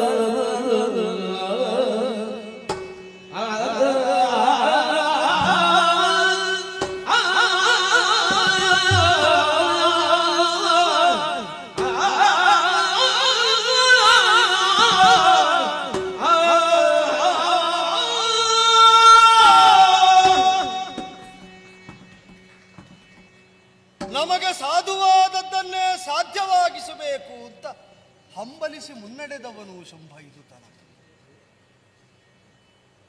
ಈಗ ತೊಡಗಿದ ಈ ಕೃತ್ಯ ಇವಳನ್ನು ಮಾನಿನಿಯಾಗಿ ಕಂಡು ಅರಸಿಯಾಗಿ ಹೊಂದಿ ತನ್ನ ಆಳ್ವಿಕೆಯನ್ನು ಸರ್ವತೋಮುಖವಾದ ಏಳಿಗೆಯತ್ತ ಇನ್ನು ಮುನ್ನಡೆಸಬೇಕು ಅಂತ ಹಂಬಲಿಸುವ ಅವನ ಈ ಭಾವ ಇದು ಸಾಧುವೂ ಅಲ್ಲ, ಸಾಧ್ಯವೂ. ಸಿಕ್ಕಿತು ಅಂತ ಬದುಕಲ್ಲಿ ಒಂದಷ್ಟು ವಸ್ತು ವಿಷಯಗಳು ನಮ್ಮ ಅನುಭವಕ್ಕೆ ಬರ್ತಾರೆ. ಕೈಯಕ್ಕಿ ವಶೀಕರಿಸಿದೆವು ಎಂಬ ಭಾವವನ್ನು ಭ್ರಮೆಯನ್ನು ಮೂಡಿಸ್ತಾರೆ. ಆದರೆ ಎಲ್ಲೋ ತಪ್ಪಿ ಹೋಗ್ತಾರೆ. ಬುದ್ಧಿಯಿಂದ ಗ್ರಹಿಸದ್ದನ್ನು ಮೈಯಿಂದ ಹೊಂದುವುದಕ್ಕಾಗಿ ಅವಳನ್ನು ಗಮನಿಸ್ತಾ ಹೋದಂತೆ ಒಂದು ಅನಿರ್ವಚನೀಯವಾದ ಭಯ ಅಲ್ಲ, ಒಂದು ಆಸ್ವಾದ ಯೋಗ್ಯವಾದ ನೆಮ್ಮದಿ, ಒಂದು ಆರ್ದ್ರವಾಗುವ ಅಂತಃಕರಣ, ಇದೆಲ್ಲ ಒಳಗೆ ಜಾಗೃತವಾಗುತ್ತಾ ಇರುವಾಗ ಇವಳನ್ನೇನು ಅಂತ ನಿರ್ವಚಿಸುವುದು, ಯಾವ ಭಾವದಿಂದ ಒಡಗೂಡುವುದು? ನಮ್ಮ ರಾಜ್ಯ ವ್ಯಾಪ್ತಿಯ ಒಳಗಿರುವ ಕದಂಬ ಕಾಂತಾರದಲ್ಲಿ ಕಾನೂರಿದ್ದಾಳೆ ಎಂಬುದರಿಂದ ಕಾಮಿನಿ ಅಂತ ನಿರ್ಣಯಿಸಿ ಕೈ ಹಿಡಿಯುವುದಕ್ಕೆ ಹೊರಟ್ರೆ ಶುಂಭ ಕೆಡ್ತ ಹಾಗಿಲ್ಲ. ಶುಂಭ ಕೆಡ್ತಾನೆ ಅಂದ್ರೆ ಏನರ್ಥ? ರಾಕ್ಷಸ ಅನ್ವಯ ಕೆಡ್ತದೆ ಅಂತ. ಕೋಟಿ ಕೋಟಿ ಸಂಖ್ಯೆಯಲ್ಲಿರುವ ದೈತ್ಯದಾನರುಗಳ ಸರ್ವತೋಮುಖವಾದ ಅಭಿವೃದ್ಧಿಯ ಕಾಲ, ಸುವರ್ಣ ಯುಗ, ಅದು ಅವಸಾನವಾಯಿತು. ತಾನು ತನ್ನದು, ತನ್ನ ಪ್ರಾಪ್ತಿ, ತನ್ನ ಭೋಗ, ಇದರ ಕುರಿತಾಗಿ ಯೋಚಿಸದೆ ನಾವು ನಮ್ಮವರು, ನಮಗೆ ಬೇಕಾದದ್ದು, ಅದಕ್ಕಾಗಿದ್ದ ಸಾಧನೆ, ಹೀಗೆ ಸಾಗಿದ ಶುಂಭ ತನ್ನವರಿಗಾಗಿ ತನ್ನನ್ನು ತೆತ್ತುಕೊಂಡಿದ್ದ. ಈಗ ತನ್ನವರ ಆಡಿದ ಮಾತು ತನಗೆ ಹಿತವಾಗುತ್ತದೆ ಅಂತ ಅವರನ್ನೆಲ್ಲ ಇದಕ್ಕೆ ಬಳಸಿ ಚಂಡಮುಂಡರಾಡಿದ್ದನ್ನು ಒಪ್ಪಿದ. ಅಮಾತ್ಯನನ್ನು ವಿವಾಹ ಪ್ರಸ್ತಾವದಿಂದ ಮುಂದೊತ್ತಿದ. ಈಗ ನಾನು ಏನು ಅಂತ ಕೇಳುವುದು? ಕನ್ಯೆಯಾಗಿದ್ದರೆ ಮದುವೆಯಾಗ್ತೀಯನಮ್ಮ ಅಂತ ಕೇಳಬಹುದು. ಅಮ್ಮ ಅಂತ ಮನದಲ್ಲಿ ಭಾವ ಬಲಿತ ಮೇಲೆ ಹಾಗೆ ಅಂತ ಪಿತೃಸ್ಥಾನೀಯನಾಗಿ, ಆಶ್ರಯ ಪ್ರದಾಯಕನಾಗಿ, ಭಯ ವಿದೂರವನ್ನು ಸ್ಥಾಪಿಸುವಂತಹ ಶಕ್ತಿಯುಕ್ತನಾಗಿ, ಪೊರೆದ ಶುಂಭನಾಗಿ ಆ ನೆಲೆಯಿಂದ ಮಾನ್ಯತೆ. ಪಂಚಭೂತಾತ್ಮಕವಾದ ಪ್ರಪಂಚದ ಮಾತ್ರವಲ್ಲ, ಪಂಚಬ್ರಹ್ಮರ ಸ್ಪಂದನ ಶಕ್ತಿಯಾಗಿ, ಪ್ರೇರಕಳಾಗಿ, ಕಾರಕಳಾಗಿ, ತಾರಕಳಾದಂತಹ ಆದಿಮೂಲ ಸ್ವರೂಪವನ್ನು ಪರಾಶಕ್ತಿ ಅಂತ ಮುನಿಗಳಾದವರು, ಮನೀಷಿಗಳಾಗಿದ್ದವರು ಏನು ನಿರ್ವಚಿಸಿದ್ರೋ ಅವಳೇ ಮೂರ್ತಿಮತ್ತಾಗಿ ಕಾಣಿಸಿಕೊಳ್ತಾ ಇದೆ ಅಂತ ಅಂತರಂಗ ಸಾರುವಾಗ ಅವನಿಗೋ ಪತಿಯಾಗುವ ಹಂಬಲ, ನನಗೋ ಮಗುವಾಗುವಂತಹ ಮನಸ್ಸು. ಅವನ ಸ್ಥಿತಿಯಲ್ಲಿ ಅದೂ ಉಚಿತವಲ್ಲ, ಬಹುಶಃ ಈ ಸ್ಥಿತಿಯಲ್ಲಿ ಇದೂ ಸಾಧ್ಯವಲ್ಲ. ಏನು ಮಾಡಲಿ? ಮನಸ್ಸೊಪ್ಪದನ್ನು ಮೈಯಿಂದಲೋ ಮಾತಿನಿಂದಲೋ ಸಾಧಿಸುವುದಕ್ಕೆ ಹವಣಿಸುವುದರ ಕಷ್ಟ ಏನು ಅಂತ ಅರಿವಿಗೆ ಬರ್ತಾ ಇರುವ ಈ ಕಾಲದಲ್ಲಿ ಒಂದು ಸಮನ್ವಯವನ್ನು ಬಲಾತ್ಕಾರವಾಗಿ ಆದರೂ ಮಾಡಿದೆ. ನನ್ನ ಮನದ ಭಾವ ಏನುಂಟು, ಆ ಭಾವ ಬಿಡದೆ ಪೂರ್ವದಲ್ಲಿನ ಶುಂಭನಡಿಗೆ ಹೊಂದಿದ್ದಂತಹ ಗೌರವಾದರಗಳಿಗೆ ಚ್ಯುತಿ ತರದೆ ಕರ್ತವ್ಯ ಕರ್ಮ ಅದರಲ್ಲಿ ನಾನು ನಿಸ್ಪೃಹನೆಂಬ ಭಾವವನ್ನು ಮುಂದೊಡ್ಡಿ ಮಂತ್ರಾತ್ಮಕಿಂತ ಮನಸ್ಸು ಸಾರ್ತಾ ಇರುವ ಇವಳಲ್ಲಿ ಮಲಿನವಾಗದ ಮಾತನ್ನು ಆಯ್ದು ಆಯ್ದು ಆಡಬೇಕು. ಒಂದುಂಟು, ಅಮ್ಮ ಅಂತ ಕರೆದು ಮಕ್ಕಳು ತೊದಲಿದರು ತಾಯಿ ದಂಡಿಸುವಲ್ಲಿ ಅಲ್ಲ ಕಲಿಸುವಲ್ಲಿ ಆಸಕ್ತಳಾಗುತ್ತಾಳೆ. ಜನನಿ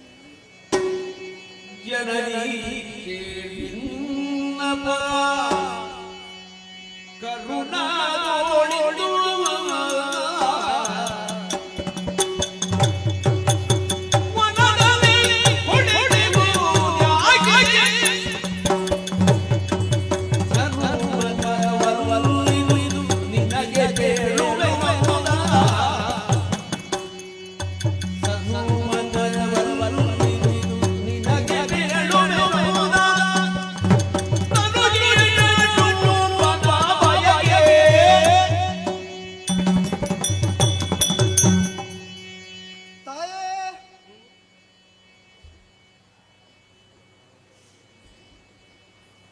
ಯಾಕಮ್ಮ ಎಲ್ಲಿದ್ದೆ?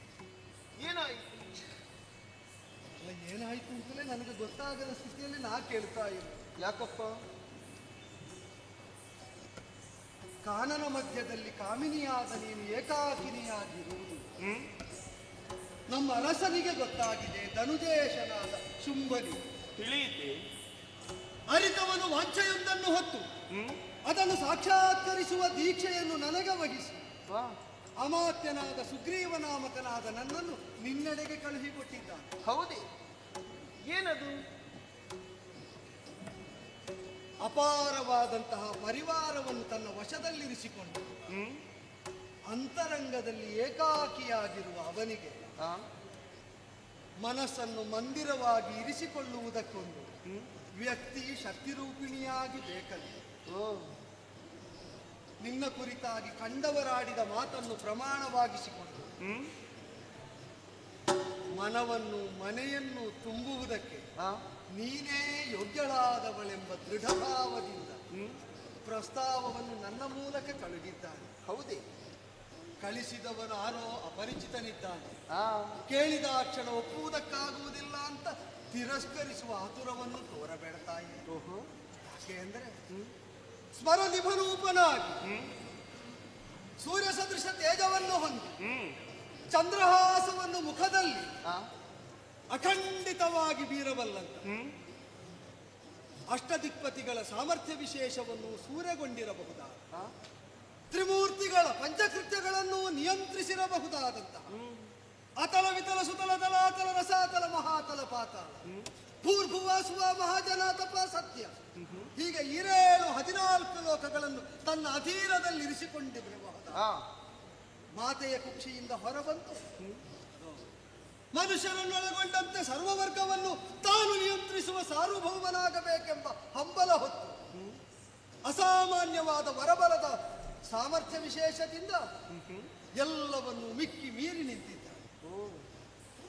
ಲೋಕದಲ್ಲಿ ಉತ್ತಮವಾದದ್ದೆಲ್ಲವನ್ನು ವಶೀಕರಿಸುವಂತಹ ಹವ್ಯಾಸವನ್ನು ಗಳಿಸಿಕೊಂಡ ಅವನು ಸುಧರ್ಮಾಪೀಠದಿಂದ ತೊಡಗಿ ಸುವಸ್ತುಗಳನ್ನೊಳಗೊಂಡ ದೇವಲೋಕದ ಸರ್ವ ವಸ್ತು ವಿಷಯಗಳಲ್ಲಿ ಶ್ರೇಷ್ಠವಾದದ್ದನ್ನು ಸೂರ್ಯಗೊಂಡಿದ್ದಾನೆ. ಜಾತವು ಜಾತವು ಯದುತ್ಕೃಷ್ಟಂ ತದ್ರತ್ನಂ ಅಂದ್ರು ತಿಳಿದ. ಹುಟ್ಟಿದ್ದರಲ್ಲಿ ಶ್ರೇಷ್ಠವಾದದ್ದೆಲ್ಲ ರತ್ನವನ್ನು, ಕಂಡದ್ದರಲ್ಲಿ ಶ್ರೇಷ್ಠವಾದದ್ದನ್ನು ರತ್ನ ಅಂತ ಎಲ್ಲವನ್ನೂ ಪರಿಗ್ರಹಿಸುವುದಕ್ಕೆ ಹೊರಟವನು. ನಿನ್ನ ಕುರಿತಾಗಿ ಆಡಿದ್ದನ್ನು ಕೇಳಿದ ಮೇಲೆ ಶ್ರೇಷ್ಠವಾದ ಸ್ತ್ರೀರತ್ನ ಒಂದು ನನ್ನ ವಶವಾಗಲಿಲ್ಲ ಎಂಬ ಭಾವದಿಂದ ಆಭರಣವಾಗಿ ಅಲಂಕರಿಸಿಕೊಳ್ಳುವುದಕ್ಕೆ, ಅನರ್ಘ್ಯವಾದ ನಿಧಿಯಾಗಿ ಕಾಪಿಡುವುದಕ್ಕೆ, ಅಂತರಂಗದ ಅಂದಾನುಭೂತಿಗೆ ಜೊತೆಯಾಗುವುದಕ್ಕೆ, ಜೀವಭಾವದಿಂದ ದೇಹಭಾವದಿಂದ ಒಗ್ಗೂಡುವುದಕ್ಕೆ ಸತಿಯಾಗಿ ನಿನ್ನನ್ನು ಅಪೇಕ್ಷಿಸಿದರೆ ಬರುವ ಕೃಪೆ ತೋರ್ತೀಯ ನಮ್ಮ.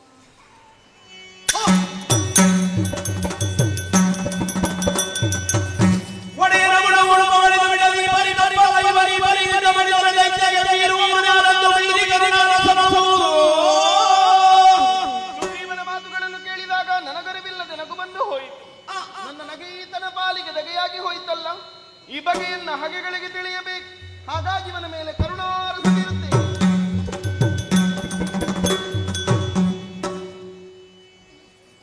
ತಾಯೇ ತಾಯೇ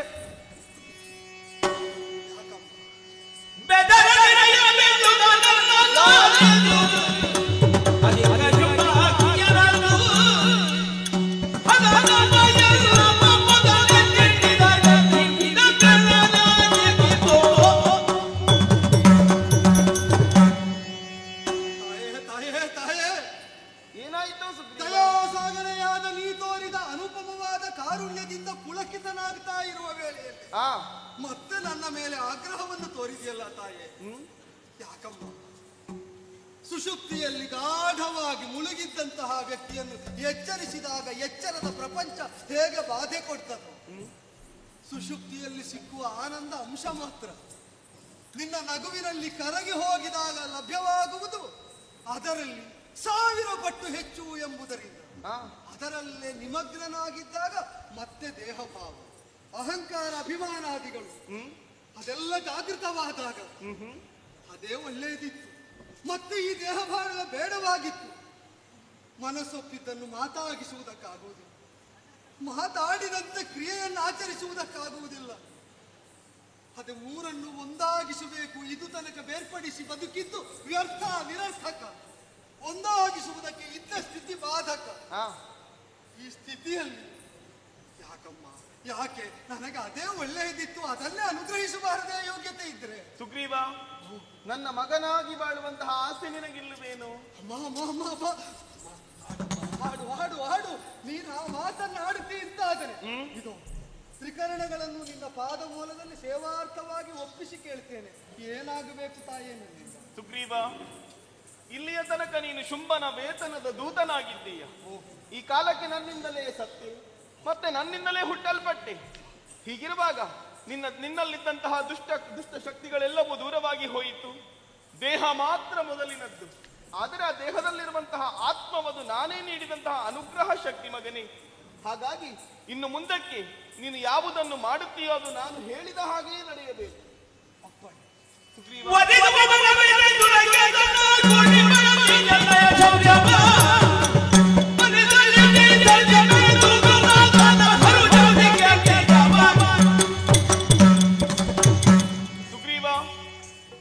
ದರೆಯತ್ತವೊಮ್ಮೆ ದೃಷ್ಟಿ ಹಾರಿಸಿ ನೋಡಂತೆ. ಮಾಟ, ಮಂತ್ರ, ಮಾರಣ, ಮಾರಕಾದಿ ರಕ್ತಪಾತ ಇವೇ ತುಂಬಿ ತುಳುಕಾಡುತ್ತಾ ಇದೆ. ಸಸ್ಯ ಶ್ಯಾಮಲೆಯಾಗಿ ಸಂತೋಷದಿಂದಿರಬೇಕಾದಂತಹ ಭೂಮಾತೆ ಬರಡು ಬಂಜರೆಯಾಗಿ ಕಣ್ಣೀರು ಸುರಿಸುತ್ತಾ ಇದ್ದಾಳೆ. ಇದಕ್ಕೆ ಕಾರಣ ಯಾರು ಬಲ್ಲೆಯ? ನಿನ್ನೊಡೆಯನಾದಂತಹ ಶುಂಭನೆಯ ಹೊರತು ಅನ್ಯರಲ್ಲ. ಹಾಗಾಗಿಯೇ ಮೋಹದ ಗಾಳವೊಂದನ್ನು ಶೋಣಿತಾಪುರದತ್ತ ಎಸೆದಿದ್ದೇನೆ. ಒಬ್ಬೊಬ್ಬರನ್ನೇ ನನ್ನತ್ತ ಸೆಳೆದು ಕೊಲ್ಲುವ ಪ್ರಯತ್ನದಲ್ಲಿ ನಾನಿದ್ದೇನೆ. ಹಾಗಾಗಿ ನೀನು ಹೋಗಿ ಹೇಳಬೇಕಾದದ್ದಿಷ್ಟೇ. ಯುದ್ಧದ ವಿಚಾರದಲ್ಲಿ ಶುಂಭ ಬಲಾಢ್ಯನೇ, ಆತನಗೊಬ್ಬ ನಿಶುಂಭ ಬಲಾಢ್ಯನೇ. ಹೆಚ್ಚೇಕೆ ಶಂಭುವೇ ದರೆಗಿಳಿದರೂ ಕೂಡ ದುರಕ್ಕಂಜಲಾರೆ. ಸುಮ ಮಾಲೆಯನ್ನು ಕೈಯಲ್ಲಿ ಹಿಡಿದುಕೊಂಡು ಕಾದಿರುತ್ತೇನೆ. ನಿನ್ನೊಡೆಯ ಬರುವುದು ಸ್ವಲ್ಪ ತಡವಾಯಿತು ಎಂದಾದರೆ ಮಾಲೆಯಲ್ಲಿರುವಂತಹ ಸುಮಗಳೆಲ್ಲವೂ ಉದುರಿ ಅವನ ಕೊರಳಿಗಾದೆ ಪಾಶವಾದೀತು. ಹೋಗಿ ಹೇಳು. ಅಪ್ಪಣೆ. ಅರ್ಥ ಆಯಿತು. ನವಯೌವನ ಅಂಗಿಯಾಗಿ ಕಾಣಿಸಿಕೊಳ್ಳುವ ನಿನ್ನನ್ನು ಇರುವ ಸ್ಥಿತಿ ಅಮ್ಮ ಅಂತ ಗ್ರಹಿಸುವುದಕ್ಕೆ ಅನೇಕರಿಗೆ ಬಿಡ್ತಾ ಇದೆ. ಅದಕ್ಕೆ ಇನ್ನೊಂದು ದಾಳವನ್ನಿಸು. ಯುವತಿಯಾಗಿ ಕಾಣಿಸಿದ ನಿನ್ನನ್ನು ಅಮ್ಮ ಅಂತ ಗುರುತಿಸಲಾಗದ ಲೋಕಕ್ಕೆ ಮುದುಕನನ್ನು ಮಗು ಮಾಡಿದಾಗಲಾದ್ರೂ ಅರ್ಥ ಆಗುತ್ತದೋ ಅಂತ ಪರೀಕ್ಷಿಸ್ತಾ ಇದ್ದೆ. ಈ ಅಮ್ಮನ ಸಂದೇಶವನ್ನಾಡುವ ಮಗುವಾಗಿ ಮುಗ್ಧತೆಯನ್ನು ಉಳಿಸಿಕೊಂಡು ಈ ಮುದುಕ ಸಾಗುತ್ತಾನೆ. ಸರಿ, ನಿನ್ನ ಸಂಕಲ್ಪ ಅದೇ ಸಿದ್ಧವಾದ, ಅದೇ ಸಾಧ್ಯವಾದ, ಅದಕ್ಕೆ ಯಶಸ್ಸು ಸಿಗಲಿ, ಅದರಲ್ಲೇ ಲೋಕದ ಜಯ. ಏನಾಯಿತು? ಒಂದು ಭಿನ್ನ. ಏನಪ್ಪ ಅದು? ಬೆಂಕಿಯನ್ನು ಹಣ್ಣೆಂದು ತಿನ್ನ ಬಯಸಿದ ಪತಂಗಗಳು ಉದುರಿ ಹೋಗಲಿ, ಬೆಳಕಿನ ಮೂಲವನ್ನು ಕಿಡಿಯಾಗಿ ಸಮೀಪಿಸಿ ಆ ಬೆಳಕಿನ ಸಾಗರದಲ್ಲಿ ಸೇರುವುದಕ್ಕೆ ಹಂಬಲಿಸಿದ ಈ ಜೀವಕ್ಕೆ ಇಂತಹ ಜೀವಕ್ಕೆ ಕಾರುಣ್ಯ ತೋರುವ ಕೃಪೆ. ಸುಗ್ರೀವ, ತಾಯಿಯ ಬಳಿಗೆ ಮಕ್ಕಳು ಬಂದ ಹಾಗೆ ಬಂದರು ಎಂದಾದರೆ ಮಮತೆಯನ್ನೇ ಉಣಬಡಿಸುತ್ತೇನೆ. ಅದೇ ತಾಯಿಗೆ ಗಂಡನಾಗುತ್ತೇನೆ ಎನ್ನುವ ಹಾಗೆ ಬಂದರೆ ಅವರನ್ನು ಕೊಂದು ಕಡೆ ಹೊತ್ತೇನೆ. ಶ್ರೀಮಾತ ಜಯ ಜಯ. ಶುಭವಾಗಲಿ. ಹೋಗಿ ಬಾ ತಂದ, ಹೋಗಿ ಬಾ.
ವಾಕ್ಯ ನಿನ್ನನ್ನು ಬಯಸಿದರಂತೆ ಸಂತಾನಕ್ಕಾಗಿ ಸುಗ್ರೀವನನ್ನು ಕಳುಹಿಸಿಕೊಟ್ಟಾರೆ. ಸಂತಾನವಲ್ಲ ನಿನ್ನ ಮುಂದೆ ನಿಂತವ ಸಾಮಾನ್ಯವಾಗಿ ಭಾವಿಸಬೇಡ. ದುರಧೀರ ಧೂಮ್ರಾಕ್ಷರಾಗಿದ್ದಾರೆ. ಮಂಡಿರಥ ಸಿದ್ಧವಾಗಿದೆ.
ನನ್ನ ಎಡಬಲ ಭುಜಗಳು ಕುಗ್ಗಿ ಹೋದವೆ. ಇಲ್ಲ, ನಾನು ಕುಗ್ಗ ಕೂಡದು ಗಂಡುಗಾಲೆ ಶುಂಭ ಈ ದೇವಿಯ ಕಾಳಿ ರೂಪದೊಡನೆ ನನಗೂ ಹೋರಾಡಬೇಕು ಅಂತ ಮನಸ್ಸಾಗಿದೆ. ನಡೆಯುತ್ತಾರ ಕಡೆಗೆ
ಸುಗ್ರೀವನನ್ನು ಸಂಧಾನಕ್ಕಾಗಿ ಕಳುಹಿದೆ. ಸಂಧಾನ ಫಲಿಸದೇ ಹೋಯಿತು. ಶುಂಭನಾಗಲಿ ನಿಶುಂಭನಾಗಲಿ ಶಂಭುವೇ ದರಗಿಳಿದು ಯುದ್ಧಕ್ಕೆ ನಿಂತರೂ ಯುದ್ಧ ವಿನಃ ಮದುವೆಯಾಗಲಾರೆ ಅಂತ ಆಹ್ವಾನ ಸುಮ್ಮನದೆಯ ಸುಮ್ಮಗಿರುವುದಕ್ಕೆ ಹೇಗೆ ಸಾಧ್ಯ? ಕೇವಲ ನಾಡಿನ ನಾಯಕನಷ್ಟೇ ಅಲ್ಲವಲ್ಲ, 14 ಲೋಕಾಧೀಶರ ಕಿವಿಗೆ ಇಂತಹ ಒಂದು ಸ್ವರ ಕೇಳುತ್ತದೆ ಅಂತಾದ್ರೆ ಗಂಡದಲ್ಲಿ ತಾನು ಎನ್ನುವುದನ್ನು ತೋರಿಸಿಕೊಡಬೇಕು. ಹಾಗೆಂದು ನಾನೇ ಹೋಗುವುದಲ್ಲ, ಧೂಮ್ರಾಕ್ಷನನ್ನು ಕಳುಹಿಕೊಟ್ಟೆ. ಹೋಗಿ ಪುಟಿ ಹಿಡಿದು ಎಳೆದುತ್ತಾ ಎನ್ನುವ ತಂದನೆ ತರುವುದೇನು? ಹೋದಂತಹ ಮರುಗಳಿಗೆಯಲ್ಲಿ ಅಲ್ಲಿಂದ ಇಷ್ಟು ಬೂದಿ ಇಲ್ಲಿಗೆ ಹಾರಿತು.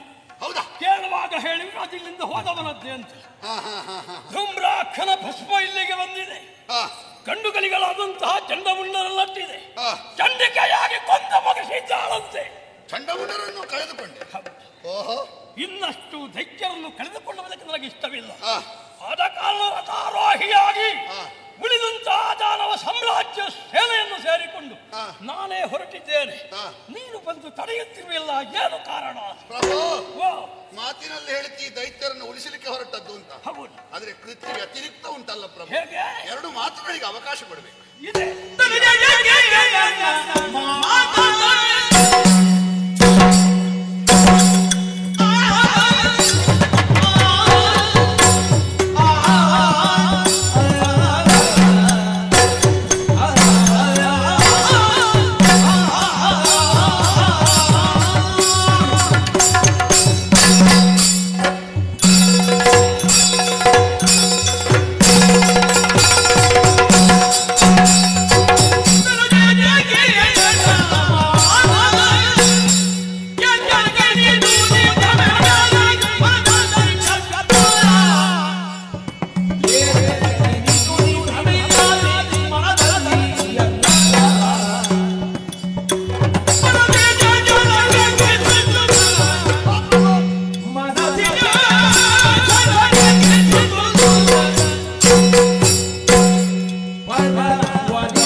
ಕಣ್ಣೀರು ಬರುವಂತೆ ನಟಿಸಬಹುದು, ಆದ್ರೆ ಬೆವರು ಸುರಿಯುವಂತೆ ನಟಿಸುವುದಕ್ಕೆ ಸಾಧ್ಯ ಇಲ್ಲ.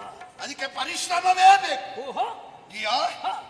ದಾನವರ ಒಳಿತಿಗೆ ಬೇಕಾಗಿ ನಿನ್ನ ಬೆವರನ್ನೆಲ್ಲ ಸುರಿಸಿದವ ಆ ಹೊಳೆಯಲ್ಲಿ ದಾನವ ಸಾಮ್ರಾಜ್ಯಕ್ಕೆ ಉಪ್ಪು ತಾಗದ ಹಾಗೆ ಸುಖ ಸಾಮ್ರಾಜ್ಯದಲ್ಲಿ ತೇಲಿಸಿದವ.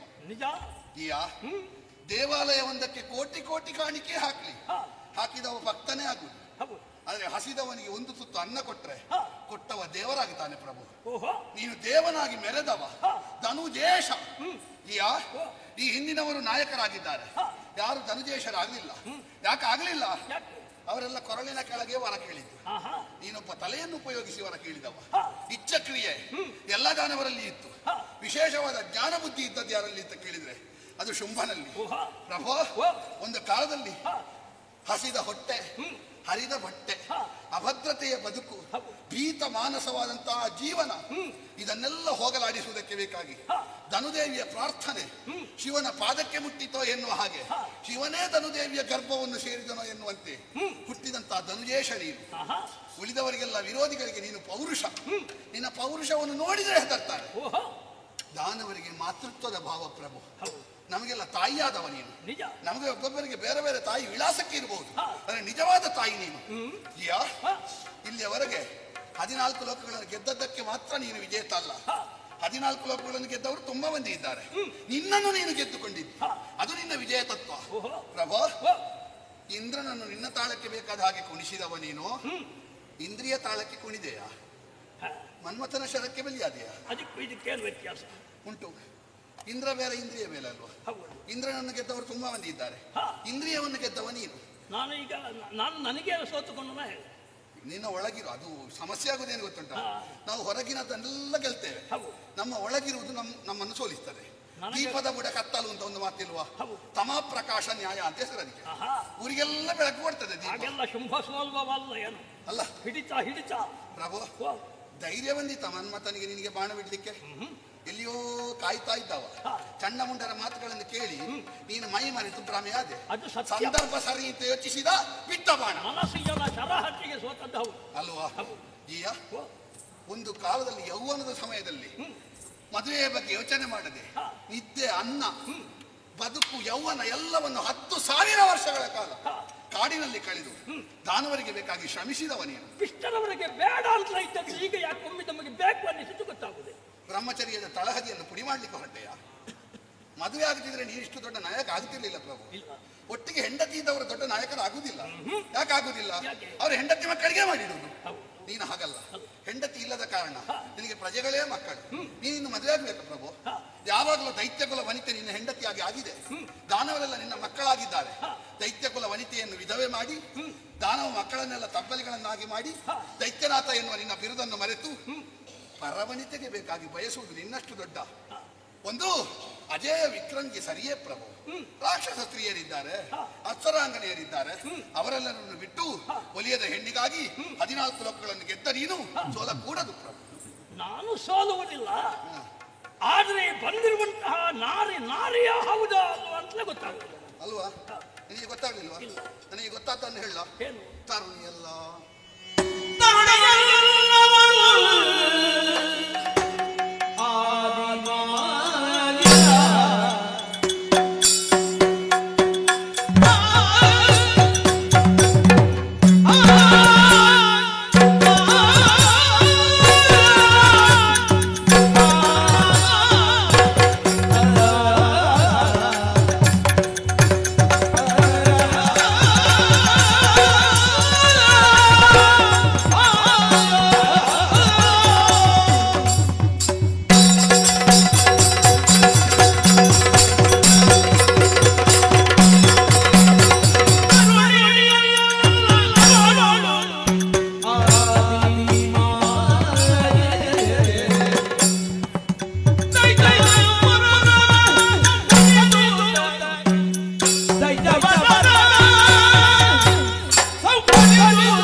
ನೋಡು, ಇಷ್ಟೆಲ್ಲ ಆದ್ಮೇಲೆ ನಿನಗೆ ಗೊತ್ತಾಗಿ ಬಿಡುವ ಎಂತದ್ದು ಬಂದವಳು ನಾರಿ ಅಲ್ಲ ಅಂತ. ಪರೀಕ್ಷೆ ಆಗಬೇಕಲ್ಲ? ಆಯ್ತಲ್ಲ ಪರೀಕ್ಷೆ ಅದಲ್ಲ ಮತ್ತೆ ಮತ್ತೆ ಹೆಣ್ಣು ಹೌದಾ ಅಂತ ಪರೀಕ್ಷೆ ಆಗಬೇಕು. ಪುರುಷತ್ವ ಉಂಟಾ ಸ್ತ್ರೀತ್ವ ಉಂಟಾ ಈ ಪರೀಕ್ಷೆ ಆಗಬೇಕಾದ್ದು ಯಾವುದೋ ವೈಜ್ಞಾನಿಕವಾಗಿ ಅಲ್ಲ ಪ್ರಭು. ಆದ ಪ್ರಕರಣಗಳಿಂದ ಪ್ರಮಾಣ ಸಾಕಾಗುದಿಲ್ವಾ? ಯೋಚಿಸು ನೀನು. ಕದಮ್ಮ ಕಾಂತಾರ ಸಾಮಾನ್ಯವಾದ ಕಾಡೋ ಅಲ್ಲ. ಎಂತವರಾದ್ರೂ ಹೋಗ್ಲಿಕ್ಕೆ ಹೆದರ್ತಾರೆ, ನಮ್ಮವರಿಗೆ ಭಯ ಆಗ್ತದೆ. ಹೋಗುದಿಲ್ಲ ಅಂತ ಎಷ್ಟು ಮಂದಿ ಹೇಳಿದ್ದಾರೆ ಅಲ್ವಾ? ಆದ್ರೂ ನೀನು ಯಾರನ್ನು ನಿಲ್ಲಿಸಲಿಲ್ಲ. ಎಷ್ಟಿತ್ತು ಪ್ರಭು ಸಭೆ. ಇನ್ನೂರಕ್ಕೆ ಕೊಡದೆ ಇಟ್ಟು ಹೋಗದಲ್ಲಿ ಹೋಗ್ತಾರೆ ಅಲ್ವಾ? ಎಲ್ಲರನ್ನು ಕಳುಹಿಸಿದ್ದು. ಬಹುಶಃ ಕೆಲವೆಲ್ಲ ಹಸಿವೆಯಿಂದಲೇ ಹೋದದ್ದು ಕಾಣ್ತದೆ. ತಿನ್ನುವುದಕ್ಕೆ ಕೊಡ್ತೀಯಲ್ವಾ? ಅಲ್ವಾ? ಅದು ಆಹಾರವೇ ಆಗ್ಬೇಕು ಅಂತಿಲ್ಲ. ಹಸಿವೆಯಲ್ಲಿ ಬೇರೆ ಬೇರೆ ವಿಧ ಉಂಟು. ಬುದ್ಧಿ ಹಸಿವೆ, ಮನಸ್ಸಿನ ಹಸಿವೆ, ಹೊಟ್ಟೆಯ ಹಸಿವೆ, ಈಗ ಬೇರೆ ಬೇರೆ ಹಸಿವೆಯಿಂದ ಹೋಗಿದ್ದಾರೆ. ಜಿಯಾ, ನಿನಗೆ ಚಂಡಮುಂಡರು ಬಂದು ತರುಣಿ ಅಂತ ಹೇಳಿದ್ದು ನಿನಗೆ ಪ್ರಮಾಣವಾಗಿ ಕಂಡಿದ್ದು ಹೇಳಿದ್ರಲ್ವಾ? ಅರೆ ಸುಗ್ರೀವ ಹೆಣ್ಣು ಅವಳಲ್ಲ, ಅವಳಂತ ಹೆಣ್ಣು ಇನ್ನೊಂದಿಲ್ಲ ಹೇಳಿದ್ರ? ಕೆಲವೊಮ್ಮೆ ಹಾಗೆ ಕಾವ್ಯಾತ್ಮಕವಾಗಿ ಹೇಳುವಾಗ ನಮಗೆ ಸುಳ್ಳು ಸತ್ಯದ ಹಾಗೆ ಕಾಣುದು. ಅಲ್ಲ, ಅವರು ಸುಳ್ಳು ಹೇಳುವುದಿಲ್ಲ. ಅಲ್ಲ, ಅವರು ಸುಳ್ಳು ಹೇಳಲಿಕ್ಕೆ ಅವರಿಗೆ ಸತ್ಯ ಗೊತ್ತಾಗ್ಲಿಲ್ಲ. ಅವರು ಸುಳ್ಳು ಅಂತ ಹೇಳಿದ್ದಲ್ಲ, ಅವರಿಗೆ ಕಂಡ ಸತ್ಯ ಹೇಳಿದ್ದು. ಅವರಿಗೆ ಕಂಡ ಸತ್ಯ ಸತ್ಯವೇ ಅಲ್ಲ ಪ್ರಭು. ಸಾಕ್ಷಾತ್ಕಾರ ಮಾಡಿದವ ನಿಜವಾಗಿ ಅವ. ವಯೋವೃದ್ಧನು ಜ್ಞಾನವೃದ್ಧನೂ ಆದ ಸುಗ್ರೀವ. ನೀನೇನು ಮಾಡಿದ್ದಿ? ತಿರಸ್ಕರಿಸಿದ್ದೆ ಅವನ ಮಾತು.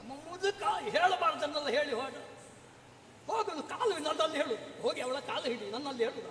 ಸರಿ ಉಂಟಾ? ಮೂಕಾಂತ ಮಾಡಿಸಬೇಕು. ಅಲ್ಲ, ಈಗ ಅವ ಹೇಳಿದ್ದನ್ನು ಯಾವುದನ್ನು ನಂಬಲಿಲ್ವ ನೀನು? ಸರಿ, ನೆನಪು ಮಾಡಿಕೊ. ಈಗ ಯುದ್ಧಕ್ಕೆ ಕರೆದದ್ದು ಯಾರಲ್ಲಿ ಅವಳು? ಅವನಲ್ಲ. ಸುಗ್ರೀವ ಹೇಳಿದ ಅರ್ಧ ನಂಬುತ್ತೀನಿ ನೀನು. ಏನು ಸುಗ್ರೀವ ಹೇಳಿದ ಅರ್ಧ ನಂಬುವುದಿಲ್ಲ ನೀನು. ಇದು ಹೇಗಾಯ್ತು ಅಂತ ಕೇಳಿದ್ರೆ ಮೊಟ್ಟೆಯಲ್ಲಿ ಅರ್ಧ ಪದಾರ್ಥಕ್ಕೆ ಅರ್ಧ ಮರಿ ಇಡ್ಲಿಕ್ಕೆ ಅಂತ ಆಯ್ತು. ಒಂದೋ ಸುಗ್ರೀವನನ್ನು ಪೂರ್ತಿ ನಂಬக்கூಡದು, ಇಲ್ಲದ್ರೆ ಪೂರ್ತಿ ನಂಬಬೇಕು. ಅವಳು ಮಾನಿನಿ ಅಲ್ಲ, ಅವಳು ಲೋಕದ ಜಗನ್ಯಾಮಕ ಶಕ್ತಿ ಅಂತ ಹೇಳಿದ್ರೆ ನೀನು ನಂಬುವುದಿಲ್ಲ. ಅವಳು ಪಂಥಾಹ್ವಾನ ಕೊಟ್ಟದ್ದನ್ನು ಅಕ್ಷರಾಕ್ಷರ ಅಂತಿ ಪ್ರಭು. ಅಕ್ಷರಾಕ್ಷರ ಇಲ್ಲ, ಧೂಮ್ರಾಕ್ಷರ ಹೋಗಿ ಹಿಡ್ಕೊಂಡು ಮಾತ್ರ ಹೇಳಿದ್ರು. ಅಲ್ಲ, ಅದೇ ಮುದಿ ಹಿಡಿದು ಎಳ್ದ ಅಂತ ಬಾಯಿ ಬಿಡ್ತಾ. ಈಗ ಸುಗ್ರೀವ ಹೇಳಿದ್ದನ್ನು ನಂಬದೆ ನೀನು ಮುಂದುವರಿಯದೆ ಇರಬೇಕಿತ್ತಲ್ಲ, ಮಾಡಲಿಲ್ಲ. ಯಾಕೆ? ಕೆಲವನ್ನು ನಂಬುತ್ತಿ, ಅದರ ಅರ್ಥ ಎಂತದ್ದು? ಹಿತವಾಗಿ ನಿನಗೆ ಯಾವುದು ಕಾಣ್ತದೋ ಅದನ್ನು ನಂಬುತ್ತಿ. ಈಗ ಅವನನ್ನು ಕಳುಹಿಸುವುದಕ್ಕೆ ಮೊದಲೇ ನನಗೆ ಮನ್ಮಥ ಶರ ಬಿಟ್ಟದ್ದು ಉಪದ್ರ ಆಯ್ತು ಅಂತ ಅಲ್ವಾ? ಅಲ್ಲೇ ಒಂದುಂಟು ಪ್ರಭು, ಇಲ್ಲಿಯವರೆಗೆ ಬಿಡದೇ ಇರುವ ಶರ ಮನ್ಮಥ ಬಿಡುವುದಕ್ಕೆ ಕಾರಣ ಏನು? ಅಲ್ಲಿರುವವಳು ಹೆಣ್ಣಲ್ಲ. ಹೆಣ್ಣನ್ನು ನೀನು ನೋಡ್ಲಿಲ್ವಾ? ನೀವು ಒಟ್ಟು ನನ್ನನ್ನು ಗಲಿಬಿಲಿಗೊಳಿಸ್ತೀಯ. ಈ ಪ್ರಕರಣವೇ ಗಲಿಬಿಲಿಯಾಗಿದೆ. ಯಾಕೆ ಗೊತ್ತುಂಟ? ನೀನು ನಂಬಬೇಕಾದವರು ನಮ್ಮ ಮಾತು ನಂಬುವುದಿಲ್ಲ. ನಾನು ಒಂದೇ ಹೇಳ, ಯಾರ್ಯಾರ ಮಾತು ಕೇಳಿ ಸುಗ್ರೀವನನ್ನು ಮೂಲೆ ಗುಂಪು ಮಾಡಿದ್ರೆ ನಮ್ಮ ರಾಷ್ಟ್ರಕ್ಕೆ ಬಹಳ ಕಷ್ಟ ಉಂಟು ಪ್ರಭು. ಪ್ರಧಾನಮಂತ್ರಿ ಬಿಳಿಗಡ್ಡದವನೇ ಆಗಬೇಕು. ರಂಗು ರಂಗಿನ ರಂಗಸ್ಥಳದಲ್ಲಿ ಎಂತಹ ನಾಟಕ ಮಾಡ್ತಾನೆ. ನಿಜವಾಗಿ ಪ್ರಧಾನಮಂತ್ರಿ ಬಿಳಿಗಡ್ಡದವನೇ ಆಗಬೇಕು. ಯುವ ನಾಯಕರನ್ನೆಲ್ಲ ಕುಳಿತುಕೊಳಿಸಿದ್ರೆ ನಾಳೆ ರಾಷ್ಟ್ರ ಎಲ್ಲಿಗೆಲ್ಲಿಗೆ ಹೋದಿತ್ತು. ಹಾಗಾಗಿ ಪ್ರಧಾನಮಂತ್ರಿಗೆ ಒಂದು ಗೌರವ ಕೊಟ್ಟು ನೀನು ಮುಂದುವರಿಸ್ತಿದ್ರೆ ಪ್ರಕರಣ ಇಲ್ಲಿವರೆಗೆ ಬರ್ತಿರ್ಲಿಲ್ಲ. ಒಂದು ವಿಷಯ ಬಿಟ್ಟು ಮುಂದೆ ಆಲೋಚಿಸಲಾಗುವುದು. ಬಿಡುವ. ಆ ಪ್ರಧಾನಮಂತ್ರಿ ಹೇಳಿದ ಮಾತು ಸರಿ ಉಂಟು. ತರುಣಿಯಲ್ಲ, ಯಾರಿಗೆ ತರುಣಿ ಅಂತ ಕಂಡಾಳೋ ಅವರಿಗೆ ಕಾಳಿಯಾಗಿ ಬಂದಿದ್ದಾಳೆ. ನೀನೇ ಹೇಳ್ತೀನಿ. ಅವಳು ಬಂದವಳು ಯಾರು? ಆದಿಮಾಯ. ಇದು ಇನ್ನೊಂದು ಅನಾದಿ ಸಿದ್ಧ ಪ್ರವಸ್ತು. ಯಾಕೆ ಬಂದಿದ್ದಾಳೆ? ಅವನಿಗಿಂತ ಜ್ಞಾನಿತ ಕಾಣ್ತದೆ. ಯಾರು? ಸುಗ್ರೀವನಿಗಿಂತ. ನಾನು ಇಲ್ಲಿವರೆಗೆ ಹೋಗಲಿಲ್ಲ, ಆದಿಮಾಯವರೆಗೆ ಇಲ್ಲ. ಯಾಕೆ ಹೋಗ್ಲಿಲ್ಲ? ಸುಗ್ರೀವ ಹೋಗುವಾಗ ಎಲ್ಲರೂ ಜೀವಂತ ಇದ್ರು. ಈಗ ನಮಗೆ ಒಂದೊಂದೇ ಪ್ರಮಾಣ ಸಿಕ್ಕಿದೆ. ನಾನು ಬರುವಾಗ ಸುಗ್ರೀವ ಇರುವಷ್ಟೇ ಜನ ಇರುವುದಲ್ಲ, ತುಂಬಾ ಕಡಿಮೆ ಆಗಿದ್ದಾರೆ. ಯಾಕೆ ಕಡಿಮೆ ಆಗಿದ್ದಾರೆ? ನಮಗೆ ಪ್ರಮಾಣ ತೋರಿಸಲಿಕ್ಕೆ. ಪ್ರಭು, ಯಾಕೆ ಅವಳು ಬಂದಿದ್ದಾಳೆ? ದೈತ್ಯವರರ ತ್ರಿದಶರ ಪೊರೆ ಜಿಯಾ ಸರ್ವೇಶ್ವರಿ ಇದ್ದಾಳೆ. ಯೋಚಿಸು ನೀನು. ಸತ್ತು ಬಿದ್ದ ಸುಗ್ರೀವ ಬದುಕಿದ. ವಾಯು ತತ್ವ ಅವಳಲ್ಲಿ ಉಂಟು. ಅವನೇ ಹೇಳಿದ್ದು ಏನು? ನನ್ನನ್ನು ಕೊಂದಳು ಮತ್ತೆ ಬದುಕಿಸಿದ್ದು ಅಲ್ವಾ? ಅದು ಸತ್ಯವೇ. ಈಗ ನೋಡು, ನಿನ್ನ ಭಜನೆ ಮಾಡುದಿಲ್ಲ, ಅವಳ ಭಜನೆ ಮಾಡ್ತಾನೆ. ಆಯ್ತಾ? ಮುದುಕ ಅವನಷ್ಟೇ ಇದ್ದುಕೊಳ್ಳಿ. ನೀನು ಆಗಾಗ ಮುದುಕ ಅಂತ ಹೇಳಬೇಡ ಪ್ರಭು. ನಿನಗೂ ತುಂಬಾ ಕಡಿಮೆ ಪ್ರಾಯ ಅಲ್ಲ ಅವನಿಗಿಂತ. ಹೇಳಿದ್ದು ನಾನು, ನಿನ್ನ ಪ್ರಾಯ ನೆನಪಿಸಿದ್ದು ನಾನು. ಕೆಲವೊಮ್ಮೆ 75ರವರನ್ನು ಮುದುಕ ಅಂತ ಹೇಳುವ ಎಷ್ಟರವ? 71ರವ. 4 ವರ್ಷ ಇರುವುದು ಮತ್ತೆ ಅವನಿಗೆ 75 ಆಗಲಿಕ್ಕೆ ಅಲ್ವಾ ಪ್ರಭು? ಜಿಯಾ ಬಂದವಳು ದೈತ್ಯವರನ್ನು ಸಂಹರಿಸಿ ತ್ರಿದಶರನ್ನು ಪೊರೆಯುವಂತ ಲೋಕದ ಯಜಮಾನಿ. ಅವಳಲ್ಲಿ ಮೋಹ ಬೀರುವುದ ಪ್ರಭು. ತಾಯಿಯಲ್ಲಿ ಮೋಹ ಬೀರಿದ್ರೆ ಸರಿಯಾಗ್ತದೋ? ಸರಿಯಲ್ಲ, ಸರಿಯಲ್ಲ, ಸರಿಯಲ್ಲ. ಅವಳು ಹೆಣ್ಣು ಎನ್ನುವುದರಲ್ಲಿ ಅನುಮಾನ ಅಂತ ನನಗೆ ಕಾಣಿಸುವುದಿಲ್ಲ. ಆಗುವುದಕ್ಕೆ ಏನೇ ಆಗಿ ಹೋರಾಟವನ್ನು ಮಾಡಲಿ, ಆದರೆ ಶುಂಭ ನಿಶುಂಭ ರಕ್ತ ಬೀಜಾದಿ ವೀರರನ್ನು ಕೊಲ್ಲುವುದಕ್ಕೆ ಅವರಿಂದ ಸಾಧ್ಯ ಇಲ್ಲ. ನೀನು ಬದುಕಿದವರ ಬಗ್ಗೆ ಮಾತ್ರ ಯೋಚನೆ ಮಾಡು, ಹೋದವರ ಬಗ್ಗೆ ಯೋಚನೆ ಮಾಡು.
ಅಲ್ಲವೇ? ಸತ್ತವನನ್ನು ಬದುಕಿಸುವ ಶಕ್ತಿ ಅವಳಿಗೆ ಉಂಟು ನೋಡು. ನಾವು ಎಷ್ಟೋ ಮಂದಿಯನ್ನು ಕೊಂದಿದ್ದೇವೆ, ಯಾರನ್ನಾದ್ರೂ ಬದುಕಿಸಿದ್ದೇವಾ? ಅಲ್ಲ, ಬದುಕಿಸಬೇಕು ಅನ್ನುವರನ್ನು ಕೊಲ್ಲೇ ಇಲ್ಲ. ಅಲ್ಲ, ನಾವು ಯೋಚಿಸಿದ್ರು ಆಗ್ತದ? ನಮ್ಮ ಬದುಕಿಗೆ ನಿರ್ಣಯ ಮಾಡಬೇಕಾದ್ರೆ ನಾವು ಮತ್ತೊಬ್ಬರ ಕಾಲು ಹಿಡಿದು ಹೊರಬೇಡಬೇಕಾಗ್ತದೆ. ಅವಳದ್ದು ಆಗಲ್ಲ ಪ್ರಭು. ನಿಗ್ರಹ ಅನುಗ್ರಹ ಶಕ್ತಿ ಸಂಪನ್ನತೆ ಅವಳಲ್ಲಿ ಉಂಟು. ಬಿಡು, ಧೂಮ್ರಲೋಚನ ಅಲ್ಪನ ಅಲ್ಲ, ಕಣ್ಣು ಬಿಟ್ಟರೆ ಹೊಗೆ ಬರ್ತದೆ. ಅವ ಕೈ ಹಾಕುವ ಮೊದಲು ಒಂದು ತೊಟ್ಟು ಬೆವರು ಸುರಿಸದೆ ಅವರನ್ನು ಬೂದಿ ಮಾಡಿಬಿಟ್ಟು. ಚಂಡಮುಂಡರು ಸಾಮಾನ್ಯರೇ, ಅವಳು ಎಷ್ಟು ಗಟ್ಟಿಗಾರು ಅಂತ ನಿನಗೇ ಗೊತ್ತುಂಟು. ಬ್ರಹ್ಮಚರ್ಯ ವ್ರತ, ಕತ್ತಿಗೆ ಕತ್ತಿ, ಮುಷ್ಟಿಗೆ ಮುಷ್ಟಿ, ಎದೆಗೆ ಎದೆ. ನಿನ್ನೊಂದಿಗೆ ಹೋರಾಟ ಮಾಡಿದಾಗ ನಿನಗೆ ಫಲಿತಾಂಶ ಸಿಗ್ಲಿಲ್ಲ. ದೇವಲೋಕಕ್ಕೆ ಬಂದು ಕರೆಯುವರು, ಬರ್ಲಿ ಶುಂಭ ಯುದ್ಧಕ್ಕೆ. ಧೈರ್ಯ ನೋಡು. ನಾರದರು ಬಂದರು. ಹಾಗಾದ್ರೆ ನಿನಗೆ ಸಮದಂಡಿಗಳಾಗಿ ಹೋರಾಡಬಲ್ಲ ಅವರನ್ನು ಕೊಲ್ಲಿಕ್ಕೆ ಅವಳು ಮೈ ಕೊಡಗಿದ್ರೆ ಚಂಡಿಕೆ ಬಂದು ಕೊಲ್ತಾಳೆ ಪ್ರಭು. ಯೋಚಿಸು ನೀನು. ಅವಳು ಒಂದು ಅಂಗ ನಗಾಡಿದ್ರೆ ಒಬ್ಬ ಸಾಯ್ತಾನೆ, ಕಣ್ಣು ಬಿಟ್ಟರೆ ಒಬ್ಬ ಸಾಯ್ತಾನೆ, ಮೈ ಕೊಡಗಿದ್ರೆ ಇಬ್ಬರು ಸಾಯ್ತಾರೆ. ಒಂದು ಅಂಗದ ಶಕ್ತಿ ಪ್ರದರ್ಶನ ಮಾಡಿದ್ರೆ ಇಷ್ಟು ಮಂದಿ ಸಾಯ್ತಾರೆ. ಸರ್ವಾಂಗ ಶಕ್ತಿ ಪ್ರದರ್ಶನ ಮಾಡಿದ್ರೆ ಏನಾದೀತು? ನಮ್ಮ ಇಡೀ ಶೋಣಿತಾಪುರ ಸುಟ್ಟು ಭಸ್ಮಾದೀತು.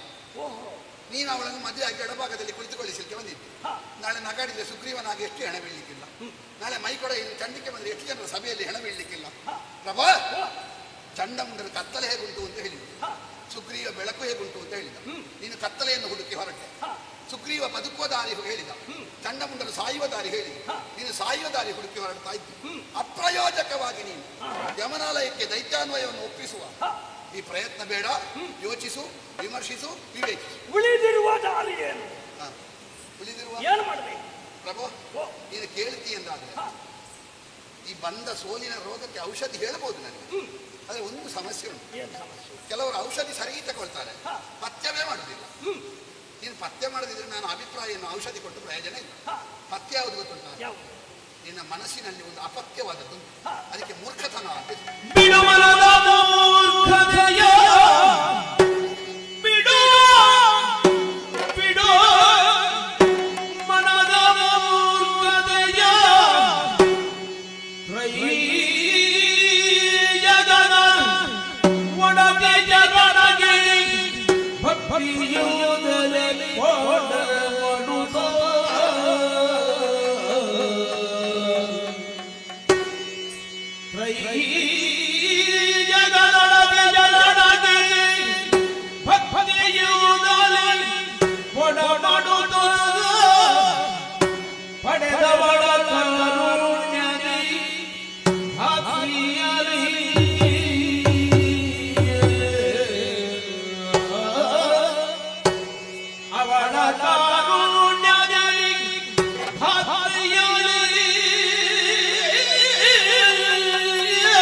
ನಾನು ಎಲ್ಲರ ಮುಖವಾಣಿಯಾಗಿ ಹೇಳುವುದು ಪ್ರಭು, ಎಲ್ಲರೂ ನಿನ್ನ ಹಿಂದಿನಿಂದ ಯಾವುದನ್ನು ಹೇಳುತ್ತಾರೋ ಅದನ್ನು ಹಿತೈಷಿಯಾಗಿ ನಿನ್ನ ಮುಂಭಾಗದಲ್ಲಿ ಹೇಳುವುದಕ್ಕೆ ಬಂದಿದ್ದೇನೆ.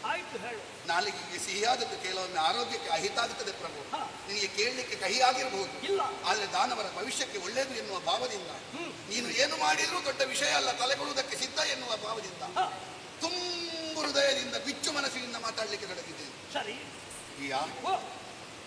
ಬಂದವಳು ತ್ರೈಜಗದೊಳಗೆ ಬ್ರಹ್ಮನ ಕಾಲು ಹಿಡಿದು ಹೊರಪಡೆದಿದ್ದೇವೆ ನಾವು. ಈಯಾ ಕಟ್ಟಿ ಬೆಳೆಸಿದ ದಾನವರಿಗೆ ಬೇಕಾಗಿ ಎಷ್ಟು ರಕ್ತ ಸುರಿಸಿದ್ದಿ ಅಂತ ಯೋಚನೆ ಮಾಡು. ನೀನೀಗ ಕನ್ಸನ್ನೆ ಮಾಡಿದರೆ ಸಾಕು, ಉಪ್ಪು ಕುಣಿಸಿದರೆ ಸಾಕು, 14 ಲೋಕದಲ್ಲಿ ಎಲ್ಲ ಇದ್ದ ವಸ್ತು ನಿನ್ನ ಕಾಲಬರದಲ್ಲಿ ಬೀಳ್ತದೆ. ಅಂತಲ್ಲಿ ಎಲ್ಲರನ್ನು ಸೇರಿಸಿಕೊಂಡು ಹೊರಡಬೇಕಾದ ಪ್ರಮೇಯ ಬಂದಿದೆ ಎಂದಾಗ ಅವಳ ಶಕ್ತಿ ಸಾಮರ್ಥ್ಯದ ಬಗ್ಗೆ ಒಮ್ಮೆ ಯೋಚಿಸು. ಈಯಾ ಈಗ ನಮ್ಗೆ ಬ್ರಹ್ಮ ಹೆದರುವುದಿಲ್ಲ ಹಾ, ಹೆದರುವುದಿಲ್ಲ ಹೆದರ್ತಾರೆ.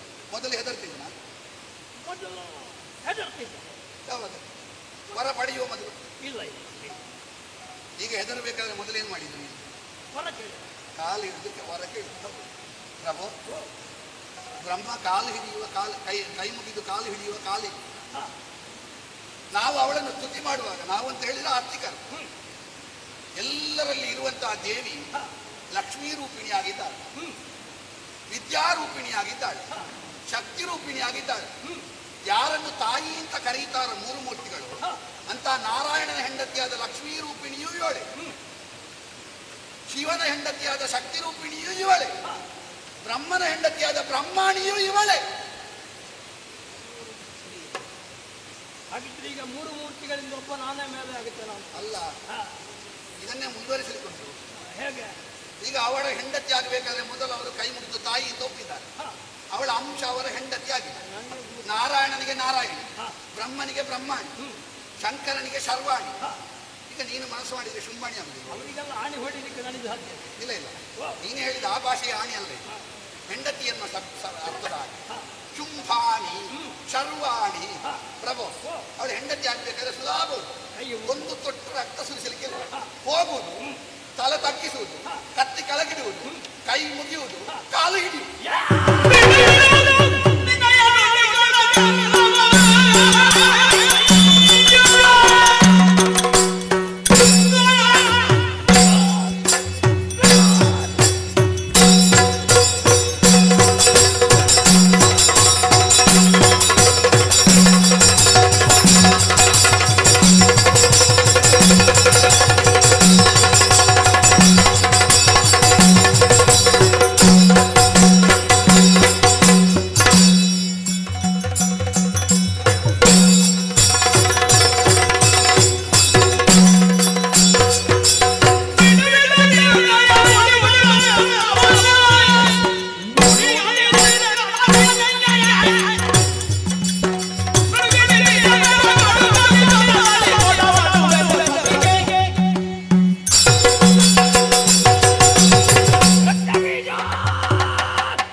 ಅವರಿಂದ ಕೈ ಮುಗಿದುಕೊಂಡೇ ತನ್ನ ಅಂಶವನ್ನು ಇವರಿಗೆ ಕಳುಹಿಸಿಕೊಟ್ಟಿದ್ದಾಳೆ ಎನ್ನುವಂತಹ ಮಾತನ್ನು ಆಡುವುದರ ಮೂಲಕವಾಗಿ ನೀನು ಅವಳ ಕಾಲು ಹಿಡಿಯುವ ಹಾಗೆ ಹೇಳ್ತೀಂತಾದ್ರೆ ನಾನು ಆಲೋಚಿಸಬೇಕಾಗಿದ್ದರೆ ನೀನು ಕೇಳಿದ್ದಕ್ಕಾಗಿ ನಾನು ಹೇಳಿದೆ. ಮನಸ್ಸಿಗೆ ಶನಹಟಿಗೆ ಸಿಲುಕಿದೆ, ನನಗೆ ಅವಳು ಬೇಕಾಗಿದೆ ಎನ್ನುವ ಹಾಗೆ ಪ್ರಕರಣ ಆ ವಿಷಯದಿಂದ ಬಹಳ ಮುಂದೆ ಹೋಗಿ ಆಗಿದೆ. ಎಲ್ಲಿಯೋ ಎಷ್ಟು ಮುಂದೆ ಬರೆದಿದೆ? ಧೂಮ್ರಾಕ್ಷ ಚಂಡಮುಂಡಾಚ್ಯರೂ ವಧಿಸಲ್ಪಟ್ಟಿದ್ದಾರೆ. ನೀನೇ ಹೇಳಿ ಬಂದಿರುವವಳು ಸತಿ ಎನ್ನುವ ಹಾಗೆ. ಸತಿ ಎಂದರೆ ನಾವು ನಂಬುವಂತಹ ಈಶ್ವರನ ಪತ್ನಿ ಪಾರ್ವತಿ. ಆದ ಕಾರಣ ಅಂಥವಳ ಕಾಲು ಹಿಡಿಯುವ ಪ್ರಶ್ನೆಯೇ ಇಲ್ಲ. ನಾವು ಪಡೆದಿರುವಂತಹ ವರವೂ ಹಾಗೆ, ಯೋನಿಜರಿಂದ ಮರಣ ಬರಕೂಡದು ಎನ್ನುವ ಹಾಗೆ. ಬಂದಿರುವವಳು ಅಯೋನಿಜೆಯೇ ಆಗಿದ್ದರೆ ಅಥವಾ ಸತಿಯೇ ಆಗಿದ್ದರೆ ಶುಂಭನ ವಿಕ್ರಮದ ಒಂದು ಪಣಕ್ಕಿಟ್ಟು ನೋಡ್ತೇನೆ. ಆದ ಕಾರಣ ಕಾಲು ಹಿಡಿಯುವ ಮಾತಿಲ್ಲ. ನಿನ್ನಿಂದ ಆಗದೇ ಇದ್ದರೆ ನದಿ ಒಳಗೆ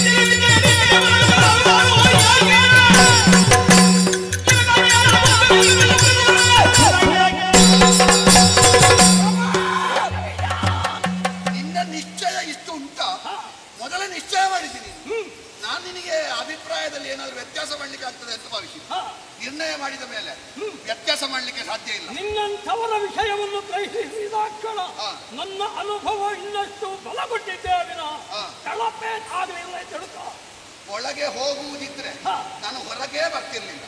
ಇಷ್ಟು ಹೊತ್ತಾದ್ರೂ ಬಂದದ್ದು ಯಾಕೆ ಗೊತ್ತು? ಯಾಕೆ? ನನಗೊಂದು ಕರ್ತವ್ಯ ಉಂಟು. ನಿನ್ನ ಅನ್ನ ಉಂಟಿದ್ದೇನೆ, ಅದಕ್ಕೆ ಹೇಳಿ ನಿನಗೆ ಬೇಡದ್ದು ನಮಗೂ ಬೇಡ ಪ್ರಭು. ನಿನಗಿಂತ ಮೊದಲು ಅಲ್ಲಿ ನಾನು ಸಮರ್ಪಿಸ್ತೇನೆ.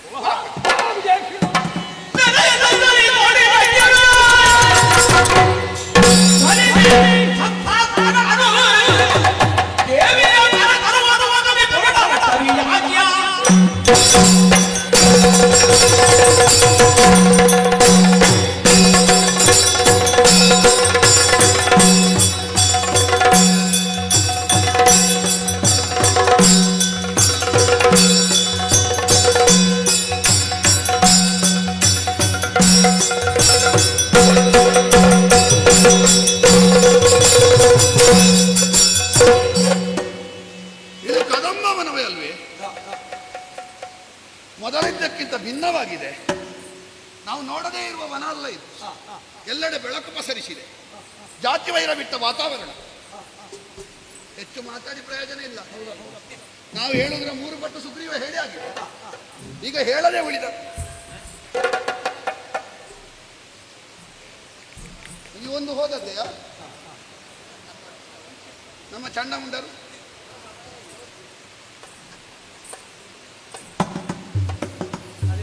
ನೋಡಿ ಬೂದಿಯ ರಾಶಿ,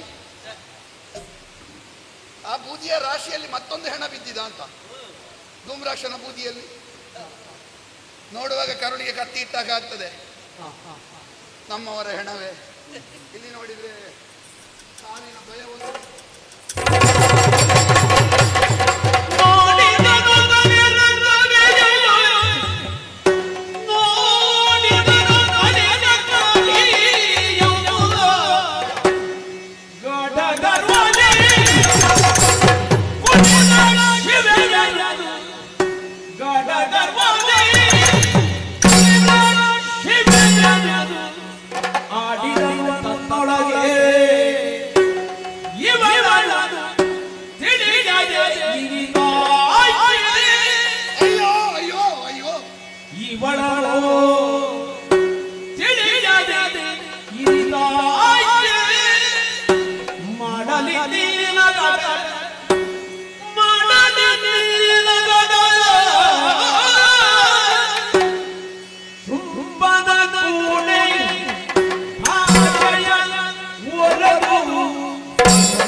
ವಿಶಿಷ್ಟಗಳನ್ನೆಲ್ಲ ನೋಡುತ್ತಾ ನೋಡುತ್ತಾ ಮುಂದುವರಿದೆ.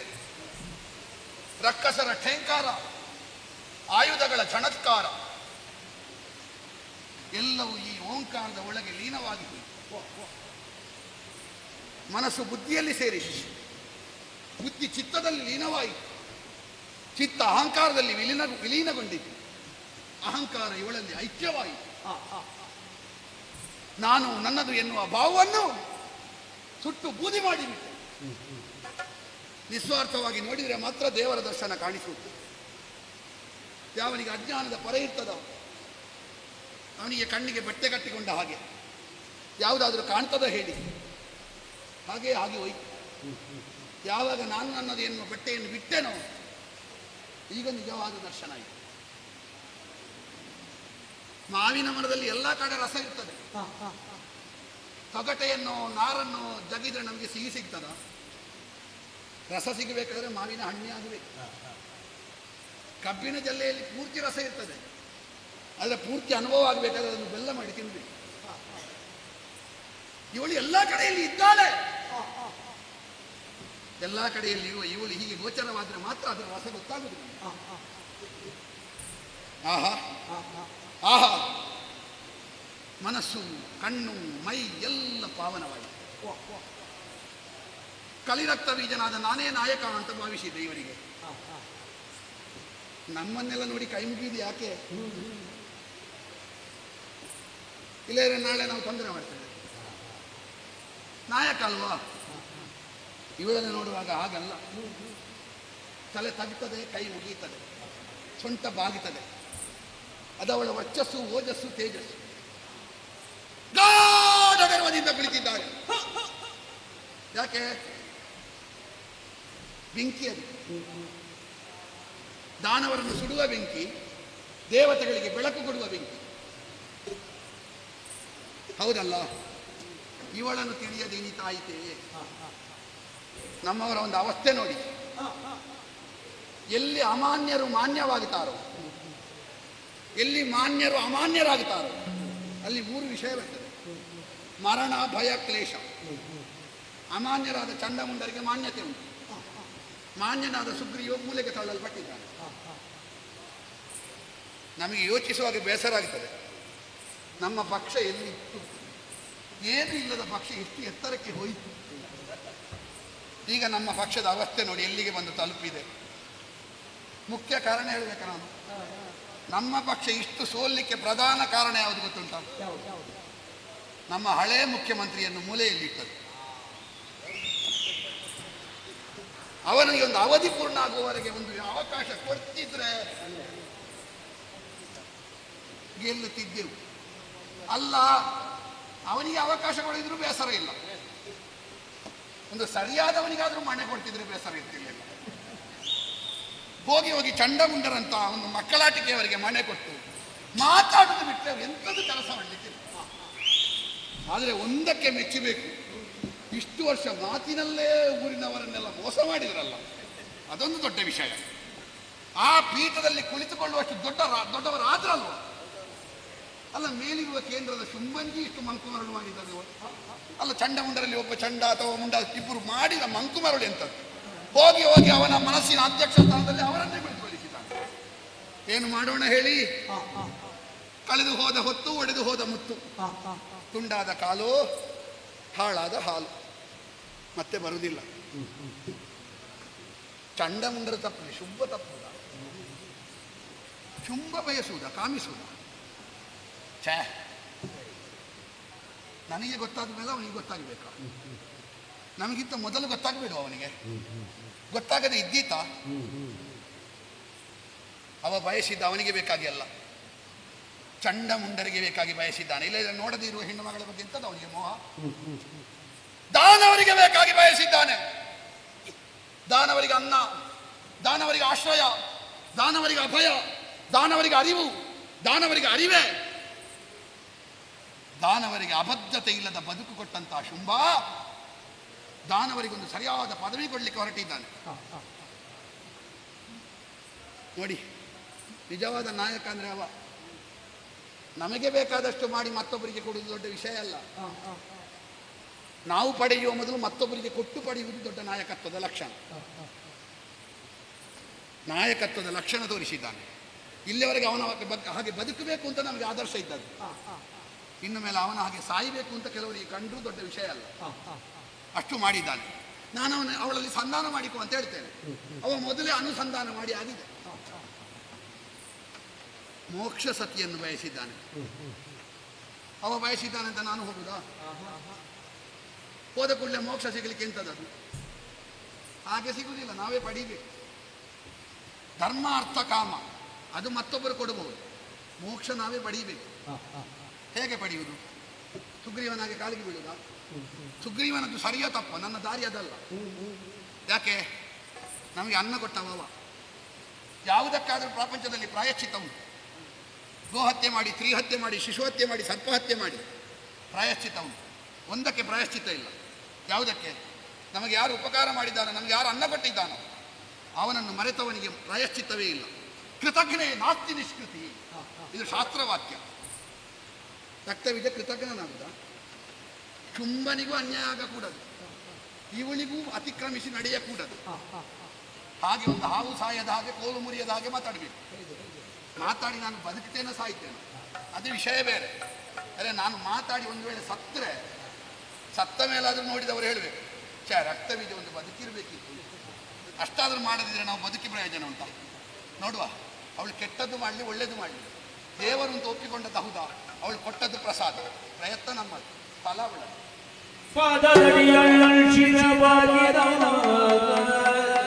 ಜಯ ಮಾತಂಗತನಯ, ಜಯ ನೀಲೋತ್ಪಲ ಜೊತೆ, ಜಯ ಸಂಗೀತ ರಸಿಕೆ, ಜಯ ಲೀಲಾ ಶುಕ ಪ್ರಿಯೆ.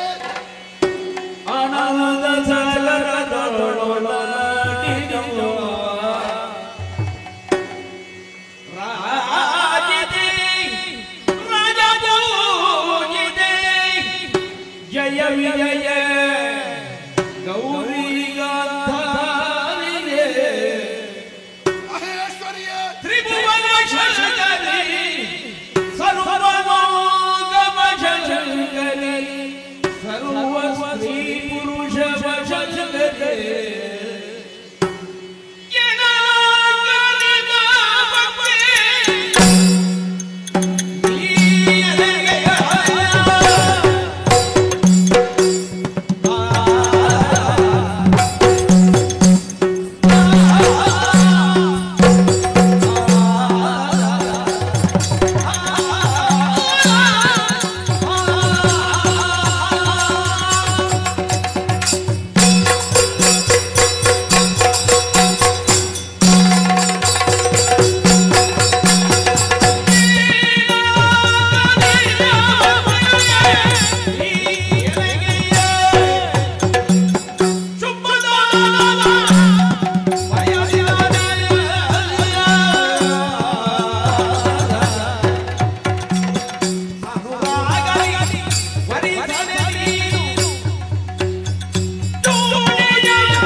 ನನ್ನ ಹೆಸರು ರಕ್ತಬೀಜ, ಶೋಣಿತಾಪುರದಿಂದ ಬಂದೆ.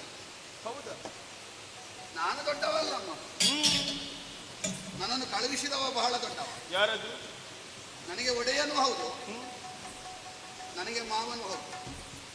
ಹೆಸರು ಶುಂಭ ಅಂತ. ನನ್ನ ಮಾವ ಉಂಟಲ್ವ, ಏನು ಮಾಡುವ ಹೇಳು? ಏನಾಗಿದೆ? ಒಂದು ಸಣ್ಣ ದೌರ್ಬಲ್ಯದಿಂದ ಹೋತು. ಇಲ್ಲದ್ರೆ ಈ ಕ್ಷೇತ್ರದಲ್ಲಿ ಎಂತ ಒಂದು ಗಂಡು ಮಗ ನಿಮಗೆ ಗೊತ್ತುಂಟಲ್ಲ, ಮತ್ತೆ ನಮ್ಮವರಿಗೆಲ್ಲ ಗೊತ್ತುಂಟು. ಹೌದೇ? ಏನು ಮಾಡುವ ಹೇಳು? ಮೃಷ್ಟಾನ್ನ ಉಂಡರು ಕೆಲವೊಮ್ಮೆ ಕೊಳಕು ನೀರು ಕೈಗೆ ತಗುಲಿದ್ರೆ ಉಂಡ ಮೃಷ್ಟಾನ್ನದ ಪರಿಮಳ ಅಡಗಿ ಹೋಗ್ತದೆ. ಹೌದು ಅಮ್ಮ, ಅವರಷ್ಟು ದೊಡ್ಡವರಲ್ಲ ನಾವು, ಸರಿ, ಆದ್ರೆ ಅವರ ಛಾಯೆ ಉಂಟು ನಮ್ಮ. ಅಂದ್ರೆ ಅವರಷ್ಟು ಮಾಡದೇ ಇದ್ವಿ, ಅವರ ಮರ್ಯಾದೆಯನ್ನು ತೆಗಿಬಾರ. ಆಗಲಿ. ನಮ್ಮ ತುಂಬ ದಾನವ ಬಯಸಿದ. ಯಾವುದನ್ನು? ನಿನ್ನನ್ನು. ನೀನು ಹೇಳಿದ್ದಂತೆ ಸುಗ್ರೀವನಲ್ಲಿ ಈ ಸಲ ಹೂಮ್ ಬಾಡಿ ಹೋಗ್ತದೆ ಅಂತ. ಹೌದು, ಯೋಚನೆ ಮಾಡಬೇಡ. ಯಾಕೆ? ನಮ್ಮಲ್ಲಿ ಬಾಡದ ಕಿಂಜಲ್ಕಿನಿ ಎನ್ನುವ ಮಾಲೆ ಉಂಟು, ಅದನ್ನು ನಿನ್ನ ಕೈಗೆ ಕೊಡು. ಹೌದು, ಬಾಡದ ಮಾಲೆ ಅದು, ಸಮುದ್ರ ರಾಜ ಕೊಟ್ಟರು. ತಾಯೇ, ಏನು? ನಮ್ಮವರೆಲ್ಲರೂ ಪತನದ ಹಾದಿಯನ್ನು ಹಿಡಿದಿದ್ದಾರೆ. ಸಾಮಾನ್ಯನಲ್ಲವಮ್ಮ, ಅಗ್ನಿ ಕೊಟ್ಟ ವಸನವನ್ನು ಧರಿಸಿದವ, ಸರಿ, ಮೇನಕಾದಿ ಅರ್ಥರಾಂಗನೆಯಿಂದ ಸೇವೆ ಕೈಗೊಳ್ಳುವವ, ಮೂರ್ತಿಮಂತ ಕಾಮದೇವನಾಗಿ ದಾನಶೀಲನಾಗಿ ಸುಂದರನಾಗಿ 32 ಗುಣಗಳ ಖನಿ ಅಂತ ಶುಂಭ ಇನ್ನೊಂದು ಬಯಸಿದ್ದು ಸರಿ ಅಂತ ಹೇಳುವುದಿಲ್ಲ. ಮತ್ತೆ ಆದರೆ ಒಂದು ಏನು, ಹೊಲಸಿಗೆ ಬಿದ್ದರೆ ಬಂಗಾರವನ್ನು ಎಸೆದೇ ಬಿಡುವುದ? ಹೊಲಸನ್ನು ತೊಳಿಬೇಡುವ ಅಮ್ಮ. ದೊಡ್ಡ ಮನಸ್ಸು ಮಾಡಬೇಕು. ಯಾವುದಕ್ಕೆ? ಅವ ಯಾಕೆ ತಪ್ಪು ಮಾಡಿದ? ಸ್ವರ್ಗ ಬೇಕು ಅಂತ ತಪ್ಪು ಮಾಡಿ. ಒಂದು ಕೆಲಸ ಮಾಡಿ. ಏನು? ಕದಂಬವನದಲ್ಲಿ ಇಷ್ಟು ಬದಲಾವಣೆ ಮಾಡುವ ನಿನಗೆ ಶೋಣಿತಾಪುರವನ್ನು ಸ್ವರ್ಗ ಮಾಡ್ಲಿಕ್ಕೆ ಆಗುದಿಲ್ಲ. ನೀನು ಬಂದ್ರೆ ಇನ್ನು ಜೀವನದಲ್ಲಿ ಸ್ವರ್ಗ ಬೇಡ ಅಂತ ಅವನಿಗೆ ಆಗಬೇಕು. ಸರಿ, ನೀನು ಬಂದು ಸ್ವರ್ಗದ ಅಭಿಲಾಷೆ ಇಲ್ಲದ ಹಾಗೆ ಮಾಡಿ, ದೊಡ್ಡ ಮನಸ್ಸು ಮಾಡಿ, ಆ ಉಯ್ಯಾಲೆಯಿಂದ ಇಳಿ, ಈ ಅಂದಣವನ್ನು ಏರಿ ಶೋಣಿತಾಪುರವರೆಗೆ ಬಾ. ರಕ್ತಬೀಜ, ಕೈ ಮುಗಿದು ಪ್ರಾರ್ಥಿಸುತ್ತಿರುವಂತಹ ನಿನ್ನನ್ನು ಕಾಣುವಾಗ ಆಶ್ಚರ್ಯವಾಗುತ್ತಾರೆ. ಯಾಕಮ್ಮ ಆಶ್ಚರ್ಯ? ಕಟುಕನ ಮನೆಯಲ್ಲಿ ಬೆಳೆದಂತಹ ಗಿಣಿಮರಿಯನ್ನು ಮಧುರವಾಗಿ ಮಾತನಾಡುವುದಕ್ಕೆ ಹೊರಟಿದೆಯಲ್ಲ. ಬೆಳೆದದ್ದು ಎಲ್ಲಿ ಅಂತ ಮುಖ್ಯ ಅಲ್ಲಮ್ಮ, ಮತ್ತೆ ಒಳಗಿನ ಸಂಸ್ಕಾರ ಹೇಗೆ ಅಂತ ಮುಖ್ಯ. ತನ್ನಡಿವೇ ಗುರು. ಗುರು ಲಘುಗಳ ವ್ಯತ್ಯಾಸ ಏನೆನ್ನುವುದನ್ನು ಚೆನ್ನಾಗಿ ಅರ್ಥೈಸಿಕೊಂಡವ ನೀನು. ಹೌದು. ಮತ್ತ್ಯಾಕೆ ಅಸಾಮಾನ್ಯನಾದಂತಹ ನನ್ನನ್ನು ಸಾಮಾನ್ಯನಾದಂತಹ ಶುಂಭನೊಂದಿಗೆ ಸೇರಿಸುವುದಕ್ಕೆ ಹೊರಟೆ? ನಿನ್ನೊಟ್ಟಿಗೆ ಸೇರಿದರೆ ಅವನು ಅಸಾಮಾನ್ಯನಾಗುತ್ತಾನೆ. ಅಸಾಮಾನ್ಯತೆ ಎನ್ನುವುದು ಅರ್ಹತೆಯಿಂದಲೇ ಮೂಡಿ ಬರಬೇಕು. ಹೌದು. ಹಾಳಾದ ಹಾಲಿನಿಂದ ನೈವೇದ್ಯ ಮಾಡುವುದಕ್ಕಾಗುತ್ತದೆ ಏನು? ಉಳಿದವರಿಗಾಗುವುದಿಲ್ಲ. ನಿನ್ನ ಕೈಗೆ ಹಾಳಾದ ಹಾಲು ಕೊಟ್ಟರು ನೈವೇದ್ಯಕ್ಕಾಗ್ತದೆ. ರಕ್ತಬೀಜ, ಕೆಸರಿನ ಹೊಂಡಕ್ಕೆ ಬಿತ್ತವನನ್ನು ದಡದಲ್ಲಿತ್ತವ ಮೇಲೆತ್ತಬೇಕಾದರೆ ಬಿತ್ತವ ಕೈ ಕೊಡಬೇಕು ತಾನೆ. ಕೈ ಕೊಡದೆ ಬಿದ್ದಿದ್ದಕ್ಕೆ ನಮ್ಮ ಶುಂಭ ಮಹಿಷನಾಗಿ ಕೋಣ ಅಲ್ಲ, ನಮಗೆಲ್ಲ ಸಂಸ್ಕಾರ ಕೊಟ್ಟ ಜಾಣ. ಜಾಣತನವೇನಿದ್ದರೂ ಕೂಡ ಮನೆ ಬೆಳಗಿಸುವಂತಹ ದೀಪವಾಗಬೇಕೇ ಹೊರತು ಮನೆ ಉರಿಸುವಂತಹ ಬೆಂಕಿಯಾಗ ಕೂಡದು ತಾನೆ. ಸಮುದ್ರವನ್ನೇ ವಸನವಾಗಿ ಧರಿಸಿದಂತ ನೀನು ನೀರು ಹಾಕು, ಬೆಂಕಿ ಆರಿಸು. ಅದಕ್ಕಿಂತಲೂ ಮುಗಿಲಾದಂತಹ ಶರದಿ ಸಜ್ಜನರ ಕಣ್ಣೀರಿನಿಂದಲೇ ಸೃಷ್ಟಿಯಾಗಿದೆ. ಜಗದಂಬಿಗಳಾದಂತಹ ನೀನು ದಾಟಿಸಿ ದಡ ಸೇರಿಸು. ನಂಬಿಕೆ ಇಲ್ಲದ ಬಳಿಕ ಅಂಬಿಗನಿದ್ದು ಏನು ಪ್ರಯೋಜನ ಹೇಳು? ನಂಬಿಕೆ ಇಲ್ಲದ್ರೆ ಅಂಬುಜಾಸನ ಒಲಿದು ಹೊರಗೊಟ್ಟಾನ. ಅದವನ ಸ್ವಾರ್ಥ ಸಾಧನೆಗೆ ಬೇಕಾಗಿ ವಿಧಿಯ ಕುರಿತಾಗಿ ತಪವನ್ನಾಚರಿಸಿ ವರವನ್ನು ಪಡೆದುಕೊಂಡ. ಈಗ ಸರ್ವಸ್ವವನ್ನು ಕಳೆದುಕೊಂಡಂತಹ ಆತನ ಆತ್ಮಬಲವು ಕ್ಷೀಣವಾಗಿದೆ. ಆತ್ಮಬಲ ಕ್ಷೀಣ ಆಗ್ಲಿಲ್ಲ. ಯಾಕೆ ಕ್ಷೀಣ ಆಗಿದೆ ಅಂತ ಖಂಡಿತ ನಿನಗೆ ಕ್ಷೀಣವಾದ ಕಾರಣದಿಂದಾಗಿ ತಾನೇ ಅವಬರದೆ ನಿಮ್ಮನ್ನೆಲ್ಲ ಕಳುಹಿಕೊಟ್ಟದ್ದು. ಅದು ಹಾಗಲ್ಲಮ್ಮ. ಮತ್ತೆ ನಮ್ಮವರಿಗೆ ಸ್ವಲ್ಪ ಗೊತ್ತಾಗಬೇಕು. ಏನು? ಮೇಲಿನ ಒಬ್ಬ ಕಟ್ಟಿ ಇದ್ರೆ ಸಾಕಾಗುದಿಲ್ಲ, ಕೆಳಗಿನವರು ಸ್ವಲ್ಪ ದುಡಿಬೇಕು. ಇದು ಮೇಲಿನವನ ಹೆಸರು ಹೇಳಿಯೇ ನಾವು ಗೆದ್ದದ್ದು. ನಮ್ಮ ಬೆವರು ಸುರಿದದ್ದೇ ಇಲ್ಲ. ಈ ಸಲ ಆದ್ರೂ ಗೊತ್ತಾಗ್ಲಿ ಅಂತ ಕೆಳಗಿನವರನ್ನು ಕಳುಹಿಸಿದ್ದವು. ರಕ್ತಬೀಜ, ನಿನ್ನೊಡೆಯನಿಗೆ ನನ್ನನ್ನು ಮದುವೆಯಾಗುವಂತಹ ಮನವಿರುವುದೇ ಅಹುದಾಗಿದ್ದರು. ಚಂಡಮುಂಡರಿಂದ ವಿಚಾರವನ್ನು ತಿಳಿದ ಕೂಡಲೇ ಅವ ಬರಬೇಕು. ಬದಲಾಗಿ ಕೇವಲ ಸ್ತ್ರೀ ಪ್ರಾಂತನಾಗಿ ಕಳರನ್ನೆಲ್ಲ ಕಾರಣಗಟ್ಟಿದ.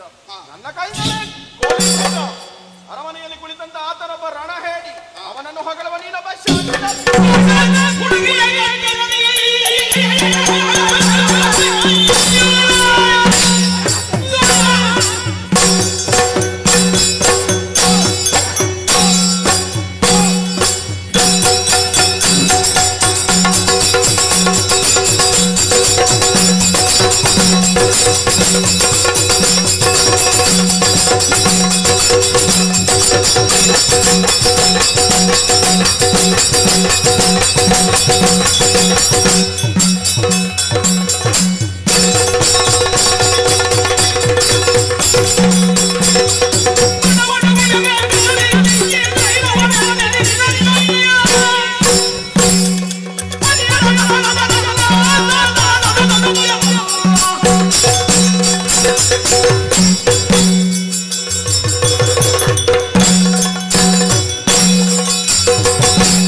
ನನಗೆ ಬೇಸರ ಆಗುದೇನು ಗೊತ್ತುಂಟ, ನನ್ನ ಒಂದೊಂದು ತೊಟ್ಟು ಬೀಳುವಾಗಲೂ ಅದು ರಕ್ತ ಬೀಳುವುದಲ್ಲ, ನಮ್ಮ ಶುಂಭನ ಆಯುಷ್ಯದ ಕುಂಭದ ನೀರು ಕಡಿಮೆ ಆಗುವುದು ಅಂತ ಕಾಣ್ತದೆ.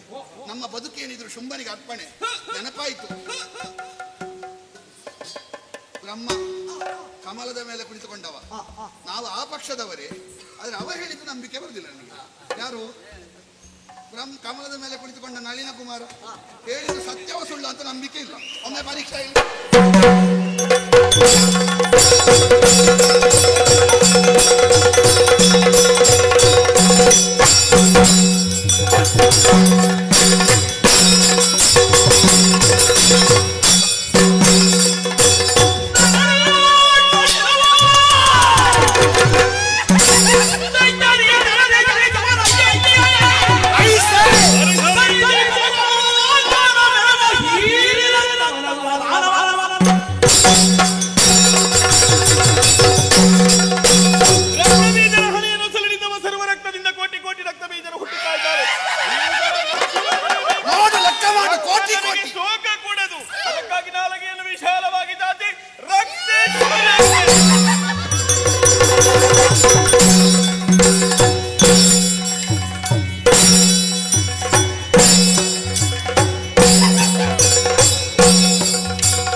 ಮುಕ್ಕಾಲು ಮೂಜಿಗಲಿ ಕಡೆ ಮಾಯನ ಮೃತ ಮಾನಿನ ಮಿತ್ತು ಬತ್ತಿನ ಚಿತ್ತಿ ಬರ್ತು ಸುರುಕು ದೇವೇಂದ್ರ ಗರಡ್ಡು ನುಡಿಕೊರೊಡ್ಚ ದೇವೇಂದ್ರ ದೇವೇಂದ್ರ ದೇವೇಂದ್ರ ಜೆತ್ತೇನ ದೇವೇಂದ್ರ ಕಷ್ಟ ಬರ್ಪಿನ ಚಿತ್ತಿ ಬರ್ತು ಅಪ್ಪನ ಬಾರಿ ಭಕ್ತಿನ ಭಜನೆ ಮಲ್ತದ್ ಬತ್ತ ಮಿಕ್ಕ ಬಸ್ತನ ಬಸ್ಕೊಂಡು ಎಂಕ ದೂರ ಮಲ್ತದ್ದು ಕೊರಿಯ ನನಗೂ ಅಂತೇನೆ ಕಷ್ಟ ಬರ್ಕೊಂಡು ಗೊತ್ತಾನಗೆ ನನ್ನ ಬಾರಿ ನಿಟ್ಟಡಿ ಭಜನೆ ಮಲ್ತಂದು ಬರ್ತನ ನಿನ್ನ ಕಣ್ಣಿಗೆ ಬರ್ಪಣೆ ಕಣ್ಣಿಗೆ ರೆಪ್ಪೆನ ಕಣದು ಕಾತಂದು ಬರ್ಪ ಸ್ವರ್ಗೋಗೇ ಬೋಲ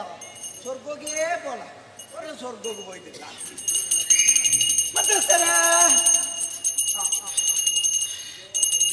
ಅನಾದಿ ಕಾಲದ ಕಟ್ಟು ಪೂರ ಕಾಲದ ಪದ್ಧತಿ ಧರ್ಮ ಇತ್ತಿನ ಮಣ್ಣು ಸತ್ಯದ ಸಾಧಿ ನಾಗ ನಡೆ ಸರ್ಪ ಜಡತಿತ್ತಿನ ಮನ್ನಡೆ ವಾ ಕಾಲೋಡು ವಾ ರೂಪಡು ಬತ್ತದ ಬಳತಗಾರ ಊರಿಯನ್ನು ಎಂಟ್ಲೆಗೆ ತೆರನಂಚಿನ ಸತ್ಯ ಅಂತ ಅದು ಪುನಃ ಇನಿಕಾನಾಗ ಬತ್ತನಂಚಿನ ಕಷ್ಟೋಣ ಮಾತ ದೂರ ಮಲ್ತಂದು ಬತ್ತ ಮುಕ್ಕಾಲು ಮೂಜಿ ಗಲಿಗೇರಿ ಮಾಯನ ಮುರ್ದು ಮಾನಿನ ಮಿತ್ತು ಬತ್ತಿನ ಚಿತ್ತನ ಈ ಎಡ್ಡೆ ಬರ್ತೋಡು ಬ್ರಹ್ಮ ಸಮಾಜ ಏರ್ಲಿಕ್ಕೇನುಂಡೆ ಆರ್ಲ ಬ್ರಹ್ಮ ಸಮಾಜೋಡು ಸುಮಾರು ಜನ ಒಳ್ಳೆಯರಿ ಶೆಟ್ನಕ್ಲಟ್ ಏರುಳ್ಳೇರಿಗೆ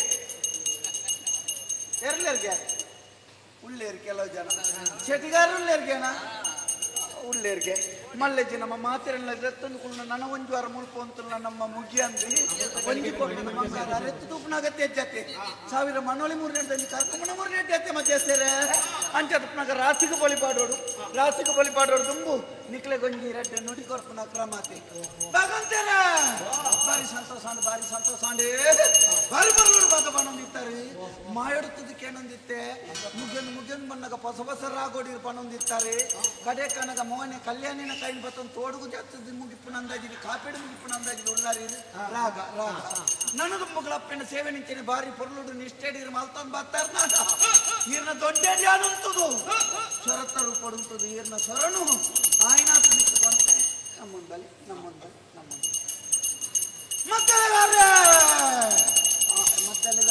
ಚೆಂಡೆಗಾರೆ ಬಾರಿ ಸಂತೋಷ ಅಂಡಿ ಮಾಡುತ್ತದೆ ಜೀರು ಬೊಟ್ಟು ನೆನಕೇನಂದುತ್ತೆ ಒಂಜಿ ಕೋಲ್ಡು ಬೊಟ್ಟು ಅಪ್ಪೆಗೆ ಅವನನ್ನು ಒಂಜರೆ ಕೋಲ್ಡು ಬೊಟ್ಟು ಅಂದಿತ್ತಾರೆ ಹಿಂಚಣ್ಣೆ ನಿಷ್ಠೆಡು ಭಕ್ತಿದು ಪೊರ್ಲುಡು ಅಪ್ಪನ ಸೇವೆಯನ್ನು ಮಲ್ತೊಂದು ಬತ್ತನ ಇನಿ ಮುಟ್ಟ ಒಂತದು ಬೊಟ್ಟು ಅಂದಿತ್ತು ನೀರೇನು ಆಯ್ನಾತ್ ಬೇಗ ಕುಲ್ಲಾದ ಬೊಟ್ಟು ಅವನ ಆರಬಾರೆ ಅಂತಿತ್ತು ನಾವು ಅಂಚತ್ತೆ ತೆನ್ಕಾಯ್ಡು ಉಂಟದು ಬೊಟ್ಟನೆ ಬಡಕಾಯ್ಡು ಬೋದು ಕುಲ್ಲಾದ ಬೊಟ್ಟಾದ ತೆನ್ಕಾಯ್ದಿಲೆ 90 ಉಂಟಾದ ಬೊಟ್ಟವೆ ಕೈಲದಾರೆ ಬಾರಿ ಸಂತೋಷ ಅಂಡಿ ಎಂಟ್ಲೆಗೆ ಬೋಡನಗ ದಿಲ್ಲಿಗೆ ಗುರ್ಸೋತನಗ ಬೊಟ್ಟಂದಿತ್ತಾರೆ ಅವು ಬೇರೆ ತಿರ್ಗಿದ್ದು ನಗನೆ ನಾನು ಅಂದಾಜು ಮಾಡ್ಕೊಂಡಿತ್ತು ಎಂಕ ಗೊತ್ತಾವಂದಿರ್ತೀನಿ ನಮ್ಮೊಂದು ಬಲೆ ಕಾತೊಂದು ಬರ್ತೆ ಮತ್ತೆಲಗಾರೆ ಬಾರಿ ಸಂತೋಷ ಅಂಡಿ ಒಂಜಿ ಬೊಡೆಕ್ಕೆ ಬೊಟ್ಟನ ಯಾವನಂದ್ರೆ ಅಡ್ಡು ಬುಡೆಕ್ಲ ದಡಬಡ ಬೊಟ್ಟೊಂದಿತ್ತಾರೆ ಬೀಸ ಪೋನಾಗ ಕೆಲವು ಸರ್ತಿ ಜೋಂದ ಬಗತ್ತೆ ತೀಂಬೂರೊಂದಿತ್ತು ಮಾಡಿದ್ದೆ ಮಲ್ಲೆತ್ತಿ ಅವು ಪೋನಾಗ ಅವು ಆಡಿಗೆ ಅಂದಾಜು ಎಟ್ಟು ಹೋಗುದು ಒಂದೇ ರುಚಿ ಮತ್ತೆಲಗಾರೆ ನಾನು ತುಂಬುಗಳ ಇಂಚಿನ ಭಕ್ತಿಗೆ ಪೊರ್ಲುಡು ನಿಷ್ಠೆಡು ಸೇವೆ ನೀರು ಮಲ್ತೊಂದು ಬರ್ತಾಡ್ತಿದ್ರ ನೀರಿನ ಕುಟುಂಬ ಸಂಸಾರಲ್ಲ ಗಾಡಿ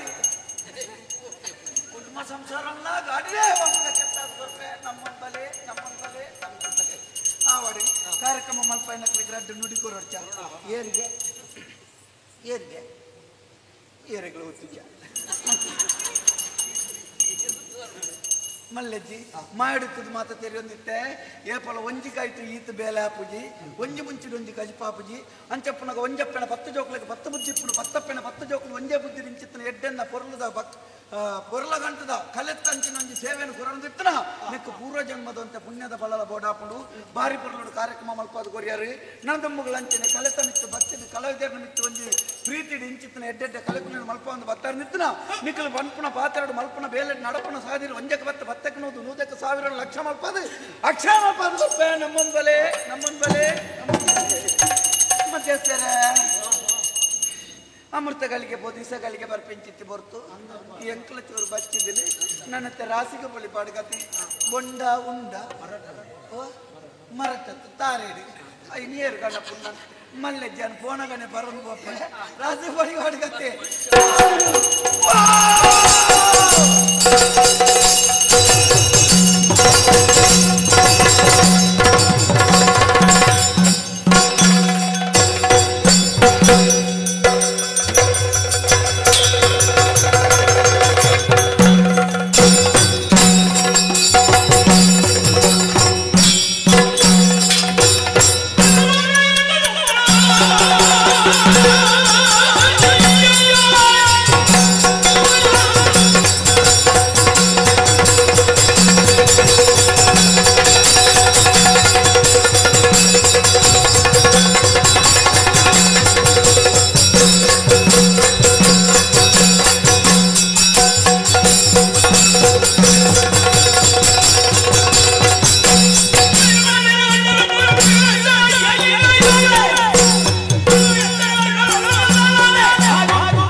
ನಿಜ ನಿಜ. ನಾನು ನಿನ್ನನ್ನು ಕರೆ ತರುವುದಕ್ಕೆ ಹೇಳಿದರೆ ಬಂದವರನ್ನೆಲ್ಲ ಕೊಂದು ಕೆಳಹಿಡೆ. ನಾನೇ ಕೊಂದವಳು. ಇರುವರೇ ಓಹೋ, ಶಹಾಬಾಸ್, ನಿನ್ನ ಪರಾಕ್ರಮಕ್ಕೆ ಮೆಚ್ಚಿದ್ದೇನೆ. ಸರಿ. ಈ ವಿಕ್ರಮ ಅಥವಾ ಶೌರ್ಯ ಅಥವಾ ಕೊಲಗಡುಕದೆ ಇಲ್ಲಿಗೆ ನಿಲ್ಲಬೇಕು. ಬಂದವ ಈರೇಳು ಲೋಕಖ್ಯಾತನಾದಂತಹ ಶಂಭಾಸುರ ಆಯುಧ ಕೆಳಗಿಡು, ಮದುವೆಯಾದ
ನಾನು ಕೈಗೊಂಡಂತಹ ರಾಕ್ಷಸ ಮೇಧದ ಕೊನೆಯ ಬಲಿಪಶು.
ಶಾಂತಳಾಗಿದ್ದೇನೆ. ನಿಮಗೆಲ್ಲರಿಗೂ ಕಷ್ಟವನ್ನು ಕೊಡುತ್ತಿದ್ದಂತಹ ದುರ್ಲದಾನವರನ್ನೆಲ್ಲ ಒಂದೊಂದು ರೂಪದಿಂದ ಒಂದೊಂದು ಆಯುಧದಿಂದ ಸಂಹರಿಸಿದ್ದೇನೆ. ಸ್ವರ್ಗದ ಪೀಠವನ್ನು ಸ್ಥಿರಗೊಳಿಸಿದ್ದೇನೆ. ಹೋಗ ಮಗನೇ, ನಾ ಕವನ್ನೇರಿಕೋ. ಅಮ್ಮ, ಲೋಕ ಕಲ್ಯಾಣಾರ್ಥಕವಾಗಿ ನೀ ಕೈಗೊಂಡಂತಹ ಈ ಕಾರ್ಯವನ್ನು ಕಣ್ಣಾರೆ ಕಂಡಂತಹ ನಾವು ಧನ್ಯರೇ. ಸರಿ ಸರಿ. ಹಾಗೆಂದು ಮತ್ತೊಮ್ಮೆ ನಿನ್ನನ್ನು ಕಾಣುವ ಯೋಗಾಭಾಗ್ಯ ಉಂಟೆ ತಾಯಿ. ಆಸೆ ಎನ್ನುವುದು ಸ್ವಾಭಾವಿಕ. ಆದ್ರೆ ಇನ್ನು ಮುಂದಕ್ಕೆ ರೂಪದಿಂದ ಕಾಣಸಿಗಲಾರೆ. ಮುಂದಕ್ಕೆ ದ್ವಾಪರಾಯುಗದಲ್ಲಿ ಶ್ರೀಕೃಷ್ಣನಿಗೆ ಭಗಿನಿಯಾಗಿ ಮಾಯೆ ಎನ್ನುವಂತಹ ಅಭಿದಾನದಿಂದ ಕ್ಷಣಮಾತ್ರದಲ್ಲಿ ಅಂಬರಪಥದಲ್ಲಿ ಗೋಚರವಾಗುವಳಿದ್ದೇನೆ. ಅಲ್ಲಿಯ ತನಕ ನಿಮಗೆ ಶುಭವಾಗಲಿ ಕಂದ.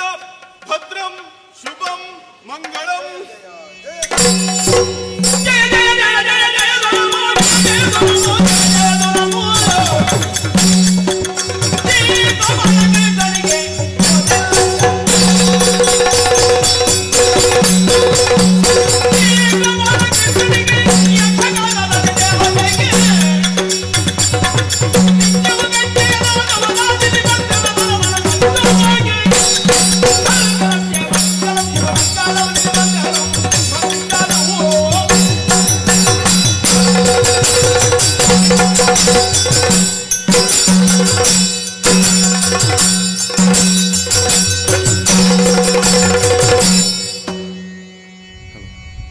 ಶ್ರೀದೇವಿ ಮಾತೆ ಯಕ್ಷಗಾನ ಬಯಲಾಟವನ್ನು ಆಡಿಸಿದಂತಹ ಸರ್ವ ಕಲಾವಿದರಿಗೂ